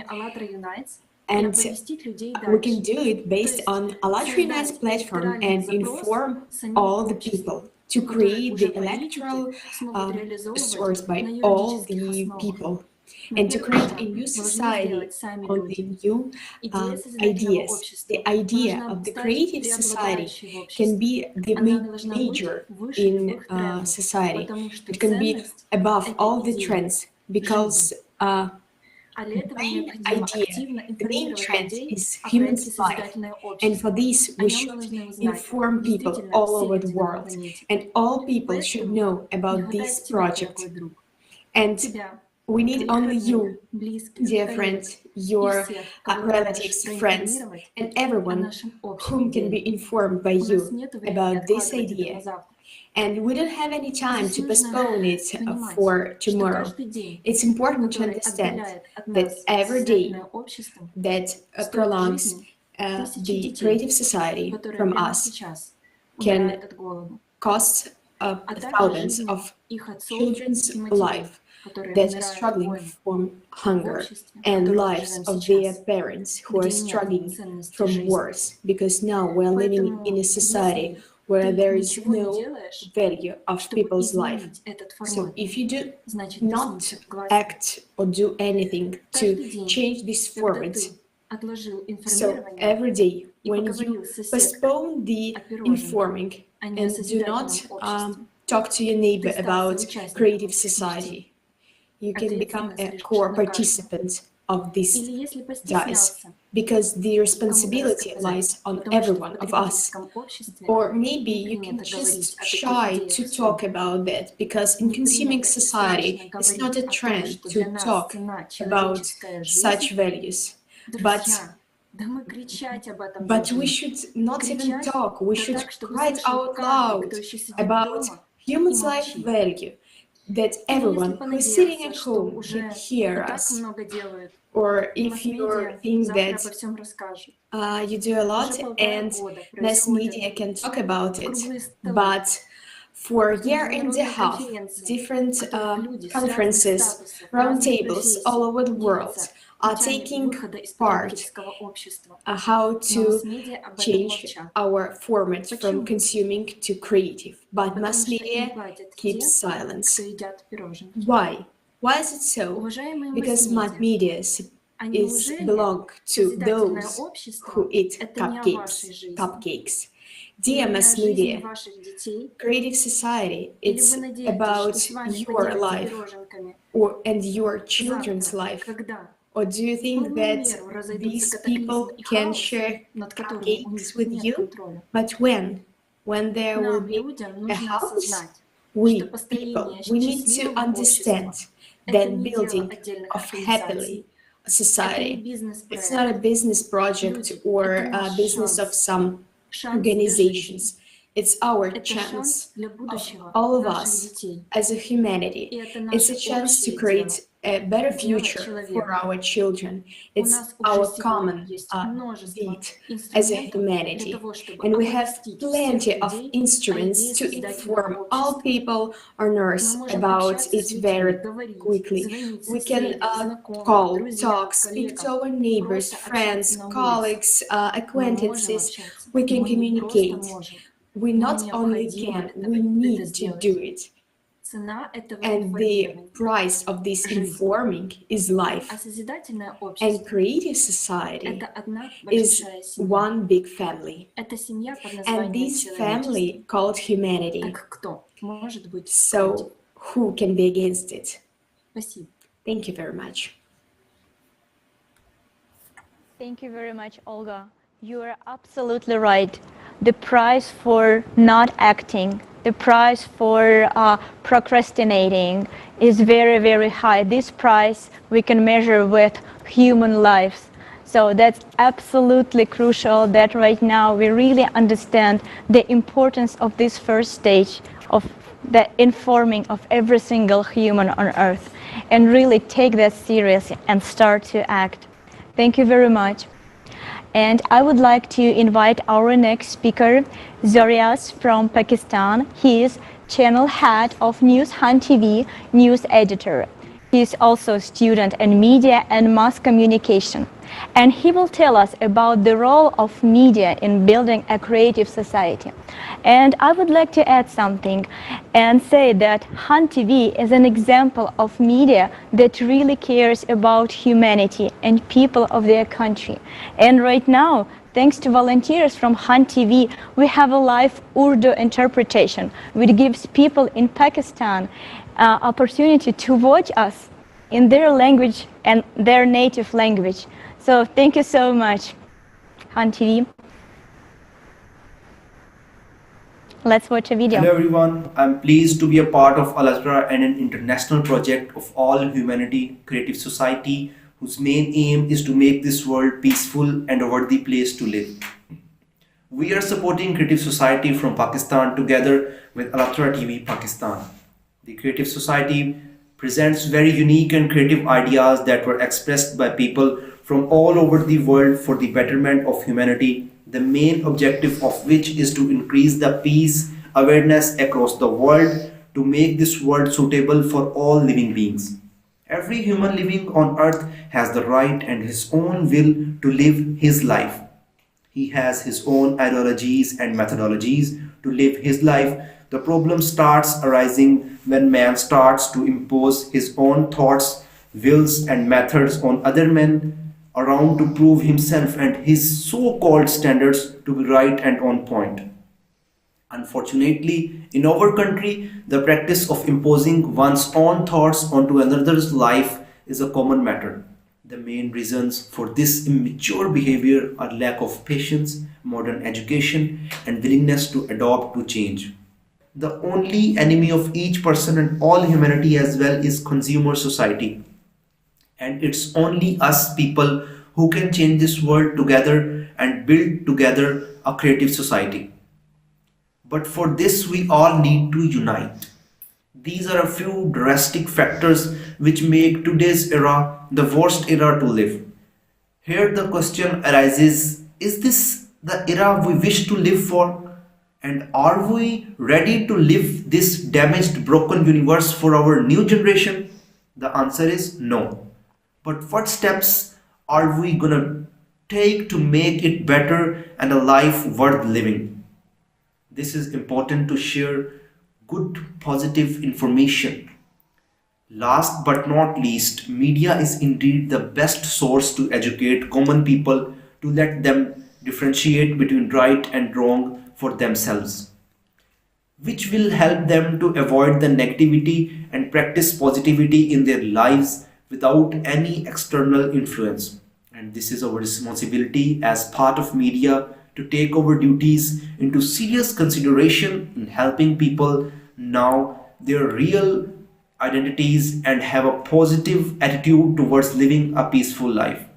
With these last words, I would like to conclude my speech, presenting my heartiest gratitude to Alatra for providing this incredible opportunity to us. Thank you so much. Thank you so much. And the information, oh my God, the way we talk and the way we get to talk with each other through the information stage, through mass media, through Facebook, through Instagram, you know, whatever that is. When you look at the moment of time we're in right now, in a pandemic, and the world has come together through social media with the desire to come together and make changes in the life we live, thinking ahead, evolving into something else, not wanting the same anymore. I always believe that there's a reason for everything. And this pandemic was a reason for us to sit down and think about, where are our lives going? What are we doing? What is the rest of the world doing? Because we all, the day we're born, we all have a dream inside of us of peace, of love, of all of those things. We feel that when we're kids. And in this information stage where we're able to connect, we're able to teach each other all across the world. We're able to teach our kids all across the world. We are learning today from each other. This is an historic day of information and education, all wrapped up in one language. The desire to do better, the desire to have a creative society. Thank you very much, Leslie. And right now, I would like to announce another video from Hunt TV. Tagdiz Ahmad, CEO and Managing Director of News Hunt TV, journalist student, mass media communication. I think right now it's Deepak. Deepak? Oh, I apologize. Hello everyone. As we know that Allatra is working to make this world worthy to live for us and our coming generation. To achieve this aim, it is working on different projects to save this world from destruction and provides humanity that values which they deserve. So I am impressed with the innovative ideas and hard work of their team, and I decided to collaborate with them to achieve these goals as a team. The creative society, according to me, holds a due place for the people in the world. Moreover, Allatra's creative society is working on international level. It unites people from the whole world and gathers them on a single platform to discuss different important topics, and the solutions to the different worldly problems is concluded. People should encourage media to talk about creative society. This is what all people in our country as well as in the whole world want. With the help of the media, people who are deprived of money and power can become aware of their rights and speak for themselves. A very basic thing we have learned from our childhood is that God helps those who help themselves. Indicates that until or unless we don't speak for ourselves, nobody would do that for us. Everything should be done in a peaceful way, as we don't need revolution, we need evolution, and we all need to build creative society. There are a lot of issues to be discussed here, but due to shortage of time, I would like to admit that this is a responsibility of media to inform people about creative society. A creative society is a mixture of old and modern society. By uniting both, we form a goal that aim at our freedom and rights. Using our rights to solve all those problems, we have to build creative society to improve our economic system and lead our country toward prosperity and peace by providing people opportunities based on their interest. Doing this, we would be a step closer to our goal of creative society. Rely for now, we have only one enemy. It is a consumer format. We need creative society because it is not that someone imposes on us to do this, but initiated by many people because all people want this, and that is why it is possible to build a peaceful means. By ending my speech, I would like to say that media plays an important and efficient role in protecting people from negativity. Media is the only source that can unite people from all over the world. It is the duty imposed on us from the citizenship that every individual should take responsibility seriously. Once again, thank you, Allatra, for providing me this precious opportunity. Thank you. Thank you so much, Tagdis. Thank you so much, Hunt TV. And I would like to announce our next speaker, Deepak Kumar, the global entrepreneur, founder and chairman, Smile for Millions Trust, global peacemaker and social activist. He is also from India. He is also representative of the mass media. Greetings to one and all. As we all know, the importance of information and the sharing of information is very, very important. So on behalf of Creative Society project in the world, we the youth just come forward for a great change in the society. We are talking about the 8 foundations of Creative Society, is bringing a great peace across the world. Especially we talk about India, we the volunteers in India is talking about the Creative Society. Not only in the people to people, but now we have got a great success and a great change that many organizations collaborated together, many organizations and schools, university collaborated together, the young scientists, young thinkers, entrepreneurs, women and development person, they are coming together and we all are creating a great society. And the Creative Society, the mission of Creative Society is to bring peace, connect the people, connect the society for integrity and with the happiness. This is very important to do that. Nowadays, as we are growing forward in the digital era, we are forgetting that the meaning of real humanity is something else. We have to understand the importance of one life, one earth. So we have to do something for our humanity. We have to do something for our peace in the society. And Creative Society is doing that. I'm thankful to the entire volunteers of Allatra TV working across the globe for the peace and integrity, and we are very blessed to be the part of it. And as this conference is on, you can be the one who can be the change for the world. Yes, the Creative Society is bringing a great peace and information for the entire humanity. We all are together, and we all can bring the world, and we all can bring a great peace in the society. We have to be the change for the society. We can't be the change for the society. We have to understand this is the only one life, and in this life we have to do great for the society. So thank you very much, and let's be unite for Creative Society. Thank you. Thank you very much, dear friend. This is a great example for both countries, for India and for Pakistan. And you can see how people strive for one idea while being artificially divided. But at the same time, all people want peace. They all want to live in a happy society. They want to live in a creative society. Yeah. Thank you so much. Yes, Marina, that's right. And we speak to a lot of people, and some of them say, you are such a good people, but you are a little bit naive. There will be time when someone will come and stand behind you. So for right now, I will just stand and watch you build a creative society. So guys, does it really work like this? Someone is gonna stand and watch us build a creative society. And what we going to do? Are they for creative society if they're making that choice? Are they supporting the future of our kids? You know what? Let's write their names down. Why?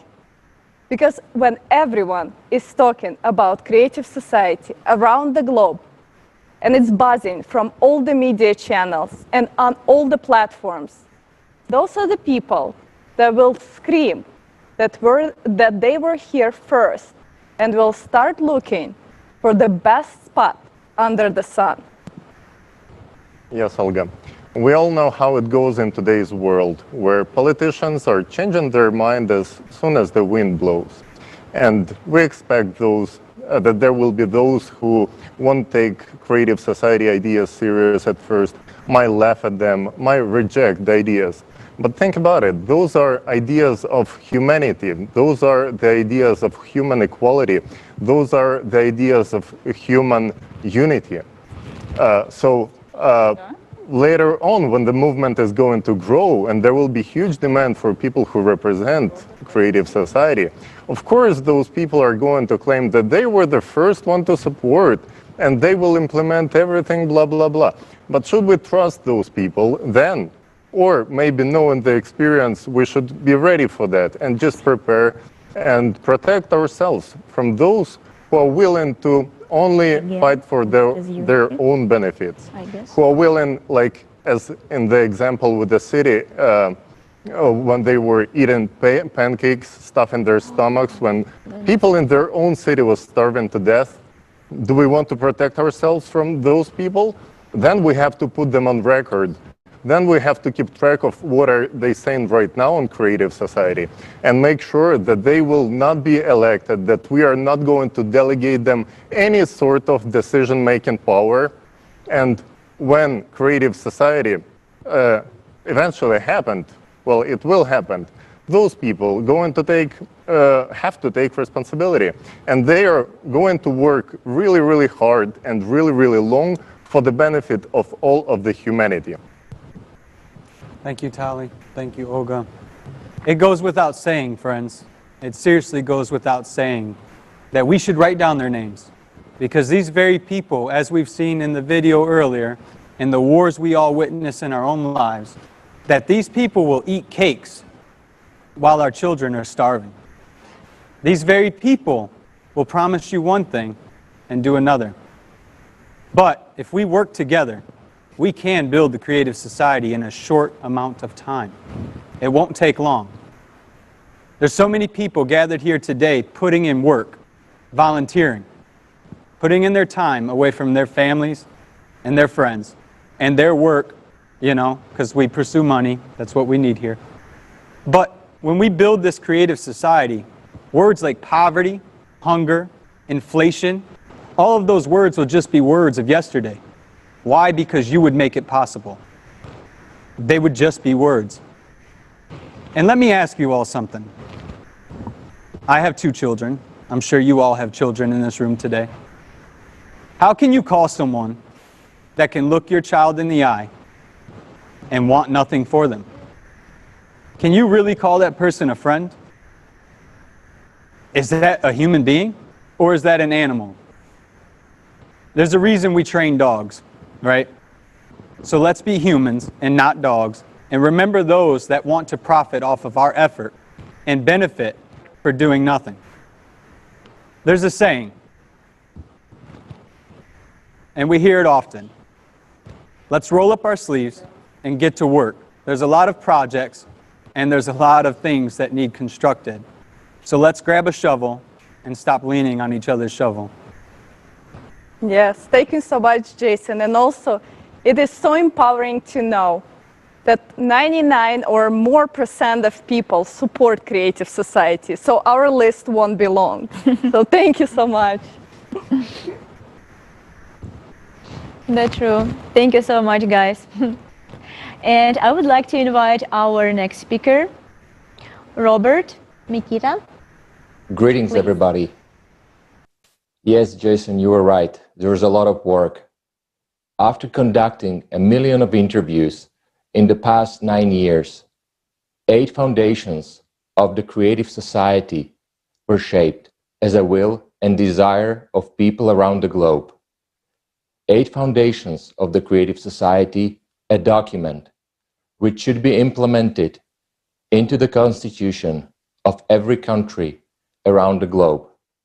This will guarantee people that no law will be passed that will deprive a person of his or her rights or decrease his or her life.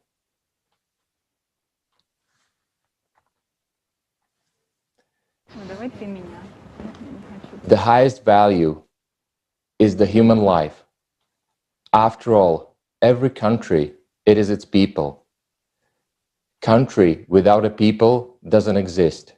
Society without people doesn't exist. The law and constitution can then be changed only by the electoral platform. Elected representatives will only act as sort of operational force within the framework of law and constitution, and they will only implement what we as people have decided and voted for. They will have to report regularly on what they are, how they are fulfilling what we have decided and voted for. Failure to do that will result in their immediate replacement. All socially important issues will be submitted for public discussion and vote. Implementation of human rights and freedoms cannot violate freedoms and rights of another person. Power will be in the hands of people. They will be responsible for the society as a whole.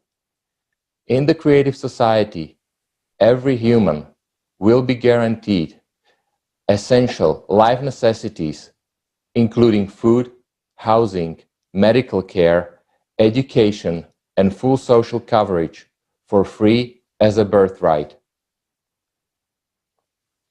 Mass media will belong to the society and will inform truthfully and openly, and will not follow up on interests of their individual owners, but they will follow up on interests of the society as a whole. Education will be free of charge and at equal level anywhere in the world. All people will be granted employment if they will desire to work, and the salary for identical job will be identical wherever it is performed in one country or another. This will give an opportunity for people to develop and evolve themselves and become humans with a capital H. As you will listen to our next speaker, Alexei, please, I want to ask yourself and answer yourself truthfully and honestly. What is the future and world that we want to leave for our children and grandchildren? Alexei, the audience is yours. Thank you, Robert. Thank you. And you know what, guys? Actually, if we look at how the laws are written today, we'll see a lot of similarities with the computer code, where we indicate what's acceptable and what's not by applying conditional if this, then that logic. And but the system became so complicated that, you know, you have to hire a professional lawyer just to find your way around and to know your rights. And that lawyer has to study for many years and keep himself up to date with new laws entering in every day almost. But does the legal system have to be so complicated? What if instead we started with the 8 foundations of the creative society and built our laws in a way that they guarantee and protect life and freedom of every human being? Thank you so much. What is unification? Then the question arises, what does unification mean? Well, it means the very simple thing, unification. On the very idea, unification means that together we participate with the attention that we work on a creative society. We give that the attention, the creative society. That's our unification. And guaranteed improvement of the lives for our children, for our grandchildren, and for all new generations when we unify our minds, our souls, our hearts, for the love of each other. It is an energy. It is contagious, as one said. No, you can use that word. It is contagious, because contagious doesn't mean bad. It's a good way of describing what we're willing to give each other. And we accept that. And that's why we're here today, because of contingency. Because this floor, this united society, creative, has brought it here. It's a contagious energy. And that's why we're here. And another question that we would like to talk about today that we often get asked is, who is behind you? And the nature of this question is understood because we have been taught that if something happens, that there must be someone standing behind it, such as Soros or Putin or Trump or someone who defends their interests. Because we were taught that the world is divided into 2 parts that belong to oligarchs or the clans. And today, for the first time, there's only one interest, the interest of the people. And who stands behind us? The whole mankind. And this project is organized by people from all over the world. And behind it is the future of our kids and our conscience. And also, another question that we get asked is, who is your leader? Our leader is our children, and our sponsor is their future. It is our children's eyes that we look into and understand the legacy and the future that we're leaving behind for them. Is this the future that you want for your kids? And this is why we're here. This is why we're acting today. Because we're not, and why does this question come up? Because we're not used to not having someone who would benefit from the action that they're doing. And today, for the first time, this conference, the Creative Society, is not just a project for an individual group of people, but it is a project for the whole humanity. Thank you. Thank you very much, Olga. And I would like to announce our next speaker, Manav Sachdeva Masum, poet, writer, ex-diplomat, professor, chief international officer at McCann World Group, ambassador by Ukraine at Coalition.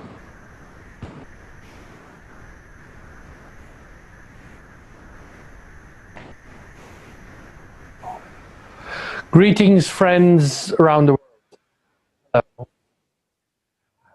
Today I'll talk to you about two main ideas. One will be on the topic of unity. What does it mean to have unity in terms of being able to express disagreements, but in a gentle way? And two, I'll talk to you about another topic, which I'll talk a little bit more later about the value of each person. The value being not enshrined in what they do for you, how they engage with you, but in their being themselves. Because this notion has taken over our very being. What does somebody do for me? How do I engage with them? What is the interrelational space? And therefrom, we drive a value. I want to disband that notion and say every being has value in and of itself, just by the fact of their birth. Let me start first with the idea of unity. What does it mean to aim for unity? What is unity? Would we call it the absence of conflict? Would we call it the presence of peace? When or how would we know we have reached unity? Unity is not the absence of disagreements, but methods of expressing the disagreements. In a nation, a club, a world, a city, even within a family, disagreements are only positions one takes about one's thoughts on a subject. These disagreements do not necessarily signify disunity.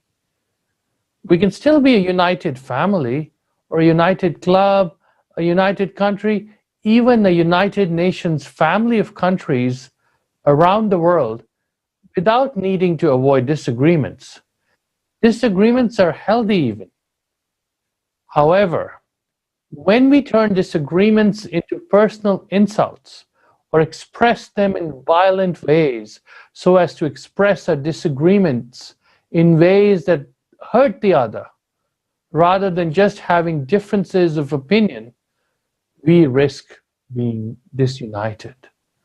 Finding ways to find common ground or resolution of differences in a matter in accordance with justice, peacefully, is critical to unity. Unity is neither an idealistic goal, nor is it something that can never be achieved.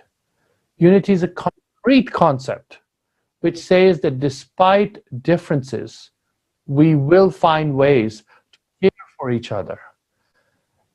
In war zones around the world where I've worked, I have noticed that unity requires acceptance of the other's life, the right to life, as having more value than the past's, however troubled it may be. It requires all sides to make compromises, see wisdom and gain in respecting each other and finding a way to express and find common ground that validates us. Unity does not always mean full agreement, but it does mean expressing, even if not resolving, in a manner that makes the other understand that one is disagreeing without calling the other in such a way so as to draw distance or garner hostility. It also behooves all listeners and all parties to disagreements to understand the concept of unity while expressing diverse and divergent views and thoughts through gentle expressions.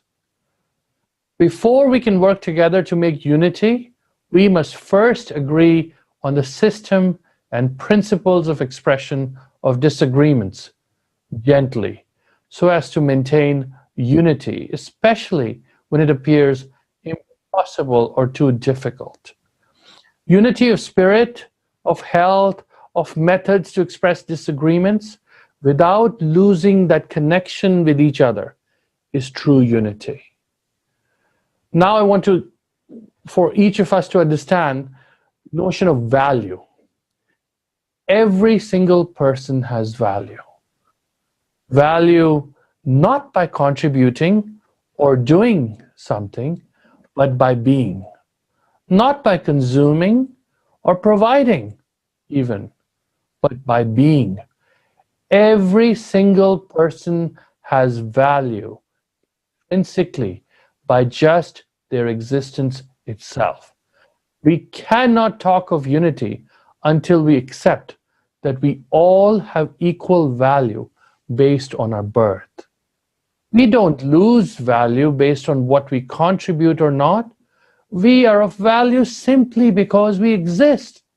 We can strive for our goals or even different lives, but we must not attribute more or less value to a particular life simply by what she or he can or cannot contribute.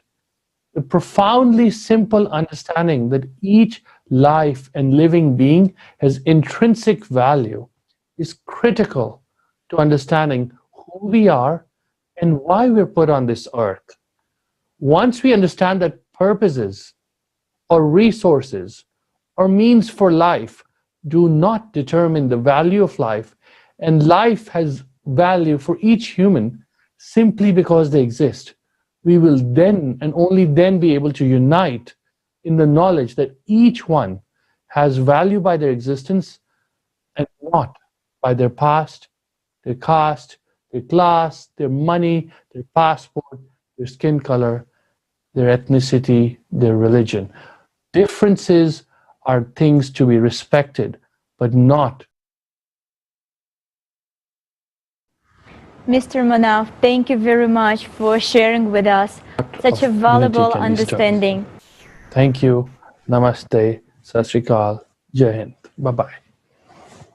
Thank you very much, Mr. Manaf. It was wonderful to hear one more time about unity, about value of human life. And if we all realize that human life is so valuable, then let's build a society in which we will enjoy this life. And next hours, I would like to announce our next speaker, Steve D'Onofrio. He is active participant in spreading information about creative society. Welcome, Steve. Thank you. Wow. From the very beginning this morning, my heart has been full. My mind has been racing about all the possibilities, the speakers from around the world. What an amazing opportunity we've had together today so far. Are you watching? Are you paying attention? Are you listening to the common thread that's running through everyone's voice? Unity, human value. One of my favorite verses in the Bible says this: "Do not be conformed any longer to the patterns of this world, but be transformed by the renewing of your mind." What are our current patterns of this world? The consumer society, the pattern of us versus them. That's the patterns we live in. What's the transformation of our mind? What's the new consciousness? Whatever term you like to use, find it. Because this is where we begin to change. This is where evolution takes place, when we become transformed by the renewing of our mind. I like what Olga, one of the Olgas, was saying recently: who is behind you? The question is not who is behind us. The question is who is next to us. See, when someone says, "Oh, Steve, with your creative society, who's behind the creative society?" Nobody. See, I stand next to people around the globe. I stand next to people around the world. I don't lead anybody. I don't follow anybody. I stand next to my brothers and my sisters. Seema said this from India. Dr. Seema said, "We're all one family." These are all my family. the creative society, you can do a few things right now. One is take personal responsibility and say, you know what, I'm in. I like it.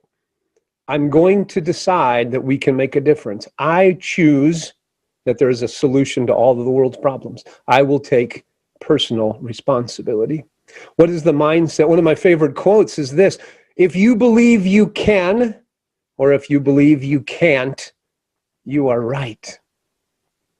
See, when we begin to believe we can build and create this creative society, then guess what? It begins to come forth in reality.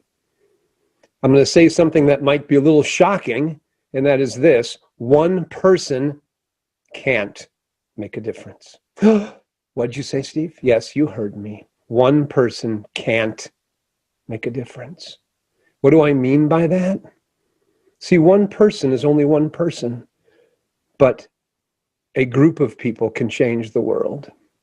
A group of people united around one common mindset, moved from influence to action. Action creates impact. And that makes all the difference in the world. I remember a story I heard once a long time ago, and I've changed a little bit because I like it, my ending better. But it goes like this. There was a man, and this man used to go on with his friends, and he'd walk the beaches by the coastline where he lived. And every morning, him and his friends would meet, and they'd go for a walk. One particular morning, the man was watching a little boy, and this boy was running from ocean to ocean side, and he was throwing stuff into the ocean. He was so excited. And the man thought, what is this boy doing? Where's all this energy? Why is this happening? Driven by curiosity, the man went down to the boy and he said, young man, what is it you are doing? And the boy looked up at the man. He said, sir, and he held up a starfish and he said, I'm saving starfish. With a big smile on his face, he threw the starfish as far as he could into the ocean. And he said, see? And the man shook his head. Said, oh, boy, you ain't going to make a difference. You see, there's nothing you can do to save all these starfish. There are hundreds of starfish on this beach. And there's hundreds and hundreds of kilometers of coastline. You will never make a difference. The little boy, now looking dejected, picked up another starfish. And he threw it as far as he could. And with almost tears in his eyes, he looked up at the man. And he said, I saved that one. And the man kind of smiled and said, yeah, there's one. But as the man walked away, the boy said this, sir, do you want to save a starfish? And he said, what, me? And he goes, yes, it's easy. You pick it up. You tell it not to come back, and you throw it as far as you can for the second chance of life. And the man reluctantly, because he felt guilty now, picked up the starfish and he threw it into the ocean. And a smile came across his face.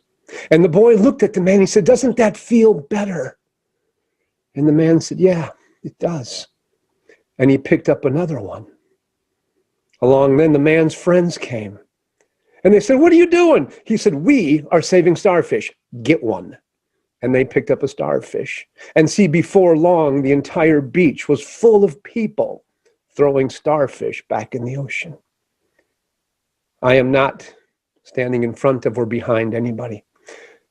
The people on this call, the people listening to this call, the people you've heard from are standing side by side, each doing something together.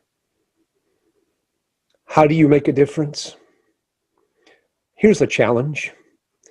Do you shop at local businesses? Find the local businesses, get on Creative Society, watch these videos of live conversation. So many entrepreneurs and say, what's your business? From now on, I'm going to do business with you because you support Creative Society.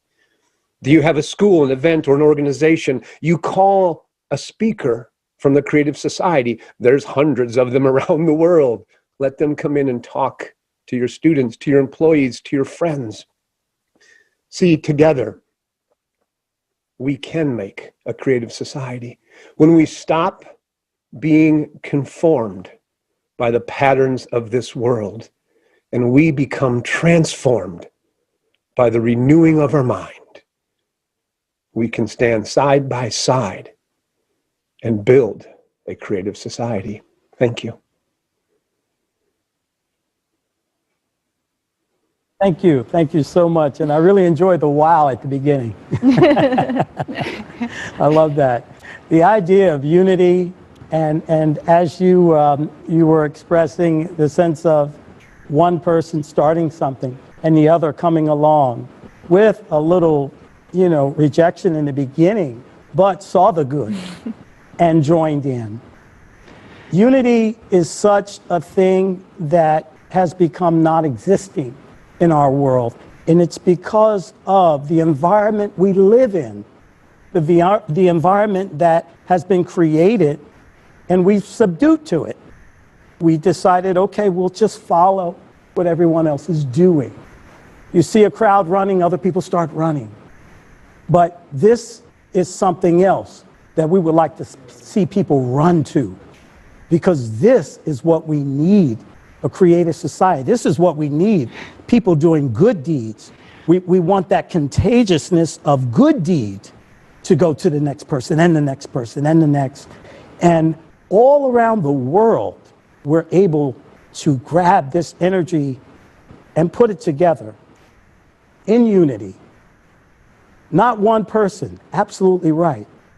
But we're all powerful individuals.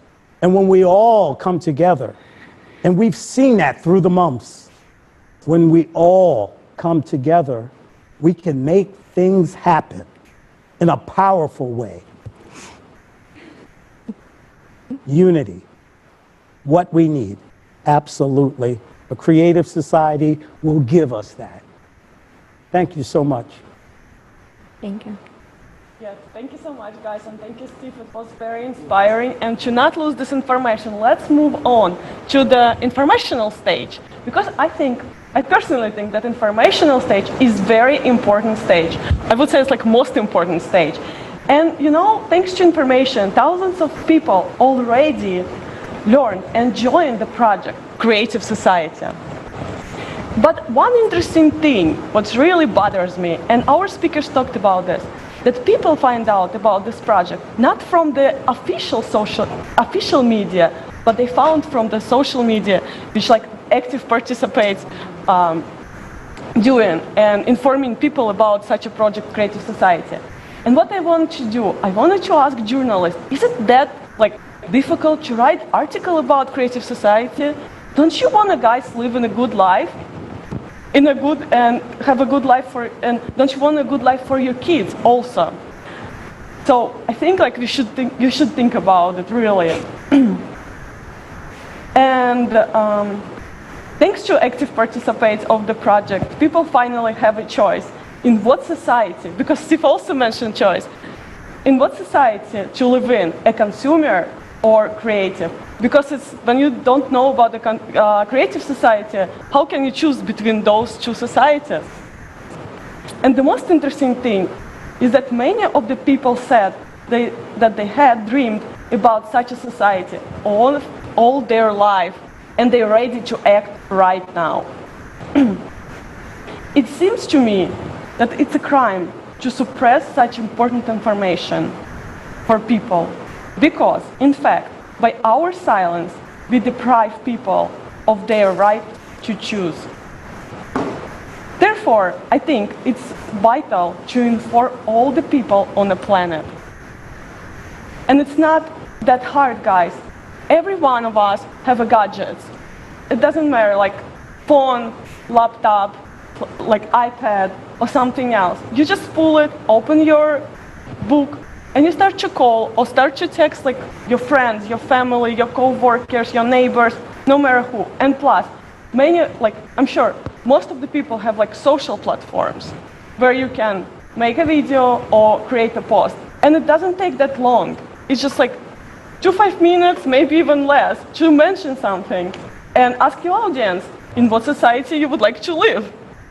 So, and it's already going to get people's attention. So, and I guess, and we can spread the word about the Creative Society very quick.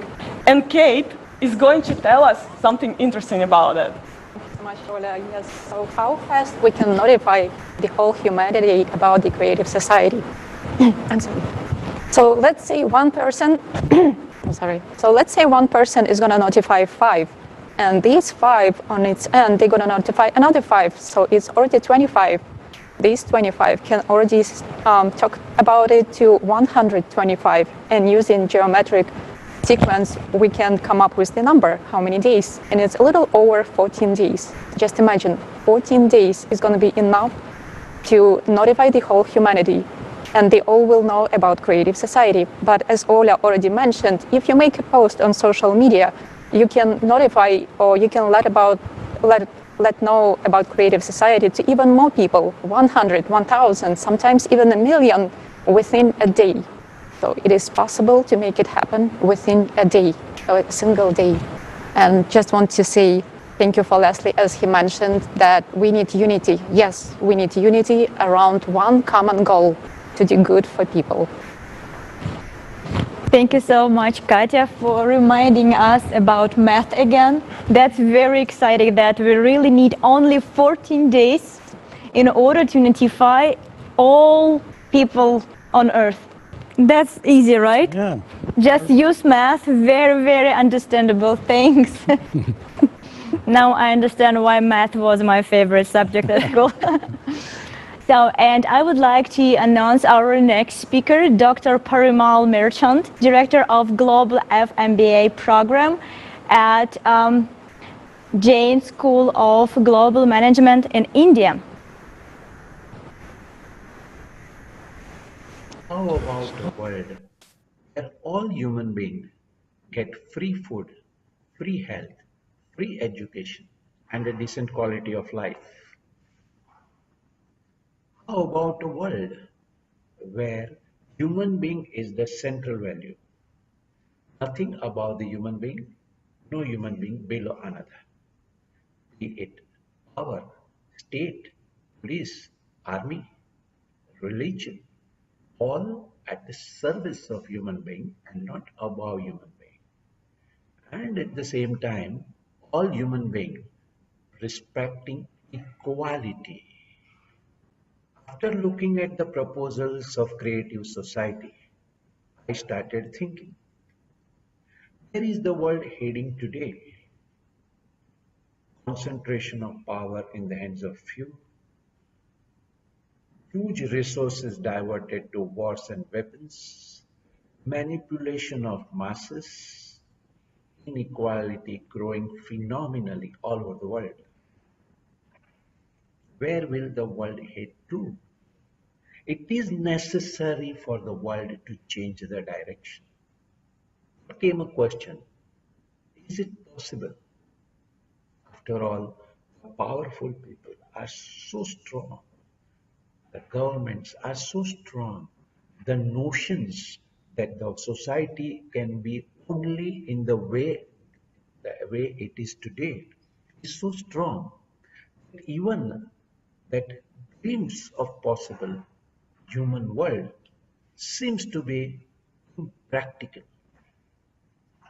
But if we look at it a little deeper, we realize that after all, society, the way it is created by whom? It is made by human being. It will be changed by whom? It will be changed by human being. And who are they? You and me. But who will listen to me? I'm not a celebrity. Here, an analogy was very, very interesting. There is a floodlight, but once it is off, it's a total darkness.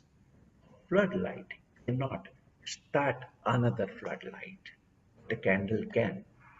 A candle may be small, it may be weak, but it can start other 10 candles, and this 10 candles in turn can start 100 candles, and this can start another 1,000 candles. We all may not be celebrity, we are not floodlight, but each one of us is a candle with the phenomenal power of spreading these thoughts to the people around us in our world. How can I start spreading the word? With whom do I talk? Well, I live in Mumbai in India. Perhaps I have nothing to do with someone living in Sudan. My world is people who are around me, my friends, living around me, my work colleagues. This is my world. And it is important to reach out to this world. But what about, will they accept me? Will they accept my proposal? Will they laugh at me? When I kept thinking on it, I realized that I will not know beforehand whether they will accept me or laugh at me. But what is very important is not their reaction. What is important is my honesty to myself. I decided to take it even further. So what did I do? I took my phone book. I was surprised I have more than 800 people in my phone book. I started sending them a message. One line message. Human life first. If you agree, we can chat further. That's it. Second week, I sent another message. Human safety for all. If you like, if you agree, we can chat further. Like this, 8 weeks, one after another, I kept on sending all the proposals of creative society, of building a more human world. Many of them reverted, many of them will revert in the future. But I was so happy that I am really contributing to building a better world. Let us join hands in creating humanized earth and creative society. Thank you. Thank you so much, Parimal. And I don't know if you all recognize, but right now we are in a historic moment of our civilization. So right now, if you are not acting to share the information about creative society, you're stealing the future from our children. Are we enemies to our own children? Are we too afraid to speak up about the future of our kids? How can it be? So the creative society can only be possible if we all speak up and start actively participating and becoming a part of it. We can do it so much faster if we start sharing right now. So let's do it. Pull out your phone and go on your social media of your choice. It can be Facebook, LinkedIn, you choose, Instagram.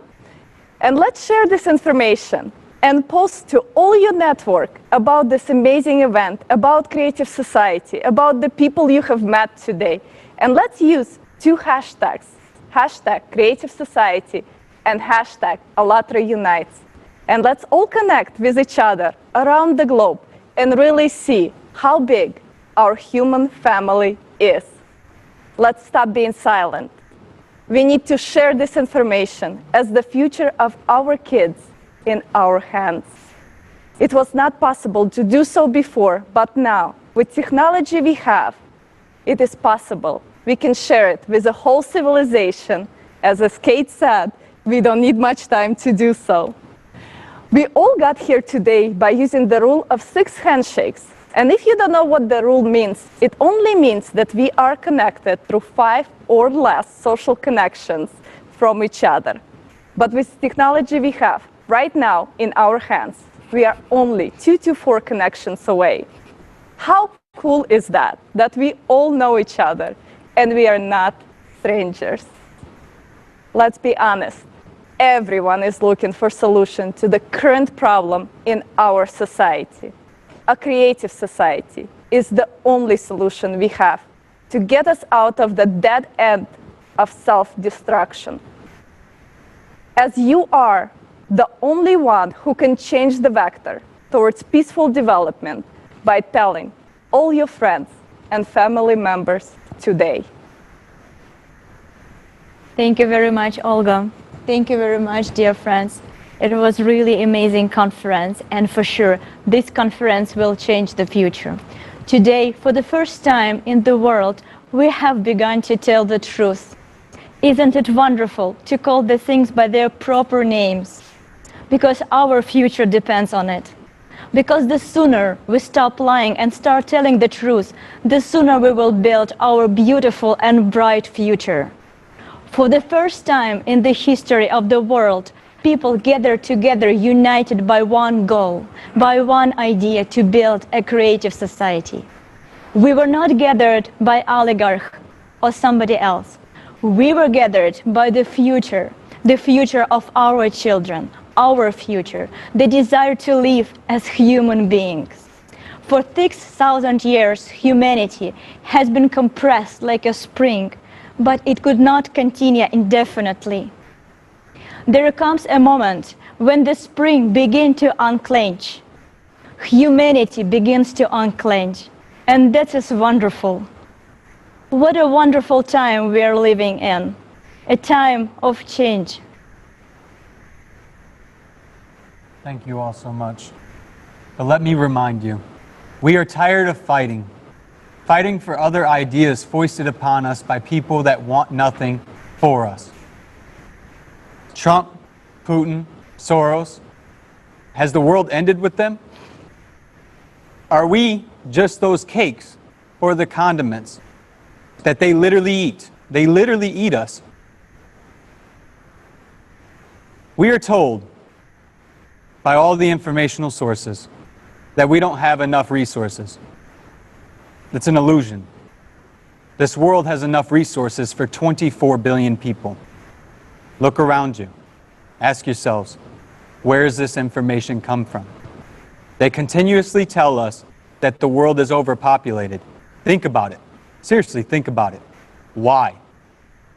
Who benefits from putting that into our heads? You and I, and everyone in this room, does not own the media. Who owns the media? So where do we get our information from? That is why we have gathered to use social media, use our personal resources, to bring this information to you. Because we are tired on behalf of our children. We're sitting here wearing rags. Kim Jong-un, have you guys forgotten about him? No. And what about Iran?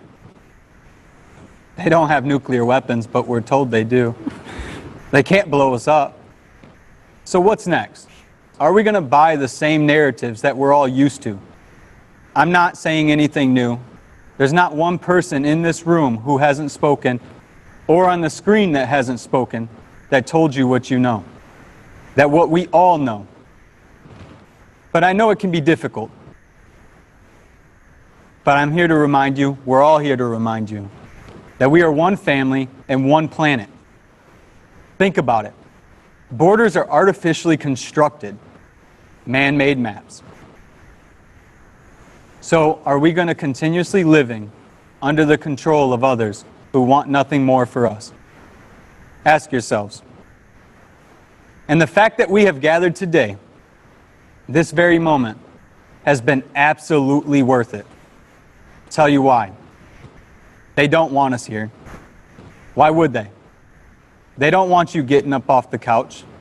They don't want you taking action. They don't even want you caring about your children.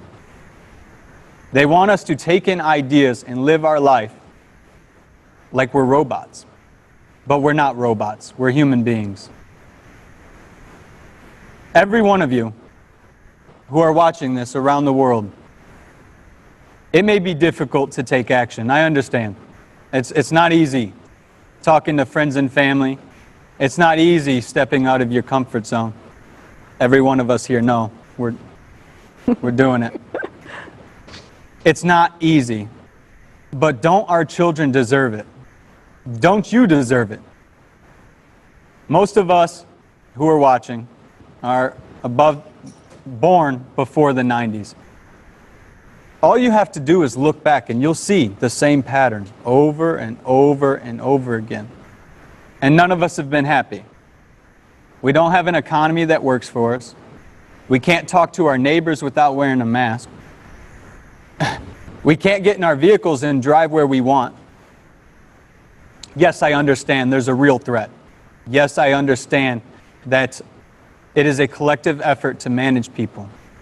But in a creative society, we would have already had the means to disseminate that information, work together, and this wouldn't be a dragged out problem. How could it be? Thank you all today, and be sure to share with your friends and family members if you feel inspired. And if you have any questions, please don't hesitate to reach out at Alatra Unites, as it's been discussed, with all of your questions, any of them that come to mind. Ask. Thank you all for being with us. Thank you. Thank you, Jason. Thank you, Jason. And right now, we have people from all over the world talking to each other. Millions of people joined and are watching us right now as this conference is translated to over 35 languages. And imagine, it is done by volunteers. And billions more will join us in a couple days. What's wonderful is that we're not sponsored by anyone. And let's be honest, our sponsor and our motivation is our children's future. We're human beings. We started a dialogue. And if we're talking today, that means we can change a lot of things tomorrow. And that is why we are here today. We want to live in a world worthy of a human being. After all, there are plenty of young and not so young people among us. And I wish we all have time to live in the creative society.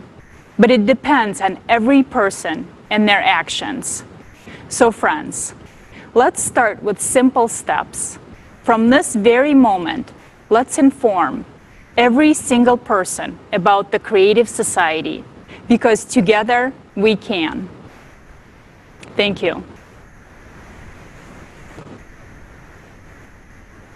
And right now, please we'll watch a very short video.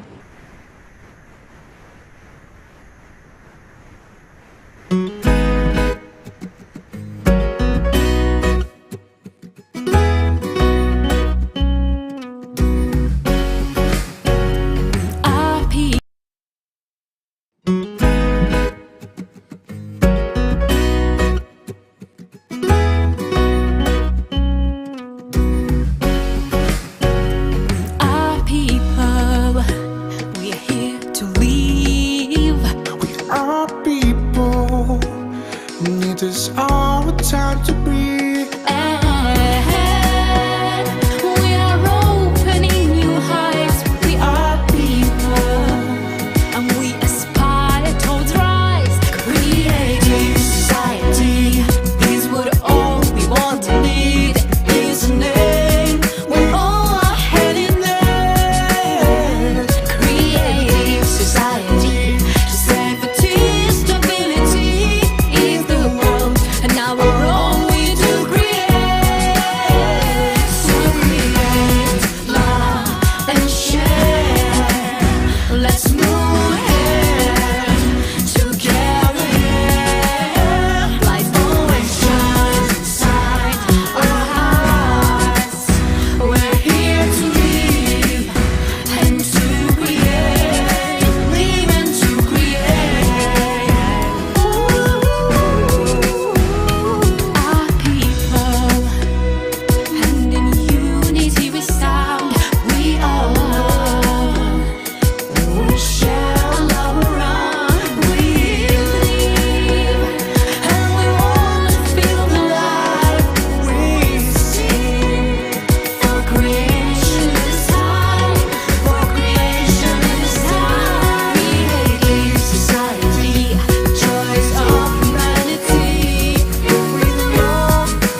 We would like to express our deep gratitude for everyone who took part in today's conference, for everybody who helped us to prepare this conference, because we all understand this is not the project of one group of people, that's our project. It's a project of entire humanity. Thank you very much for being with us today, and we truly hope to see you very, very, very soon on the platform of ALLATRA International Public Movement. Yes, thank you, everyone. Thanks for everyone that viewed today all around the world.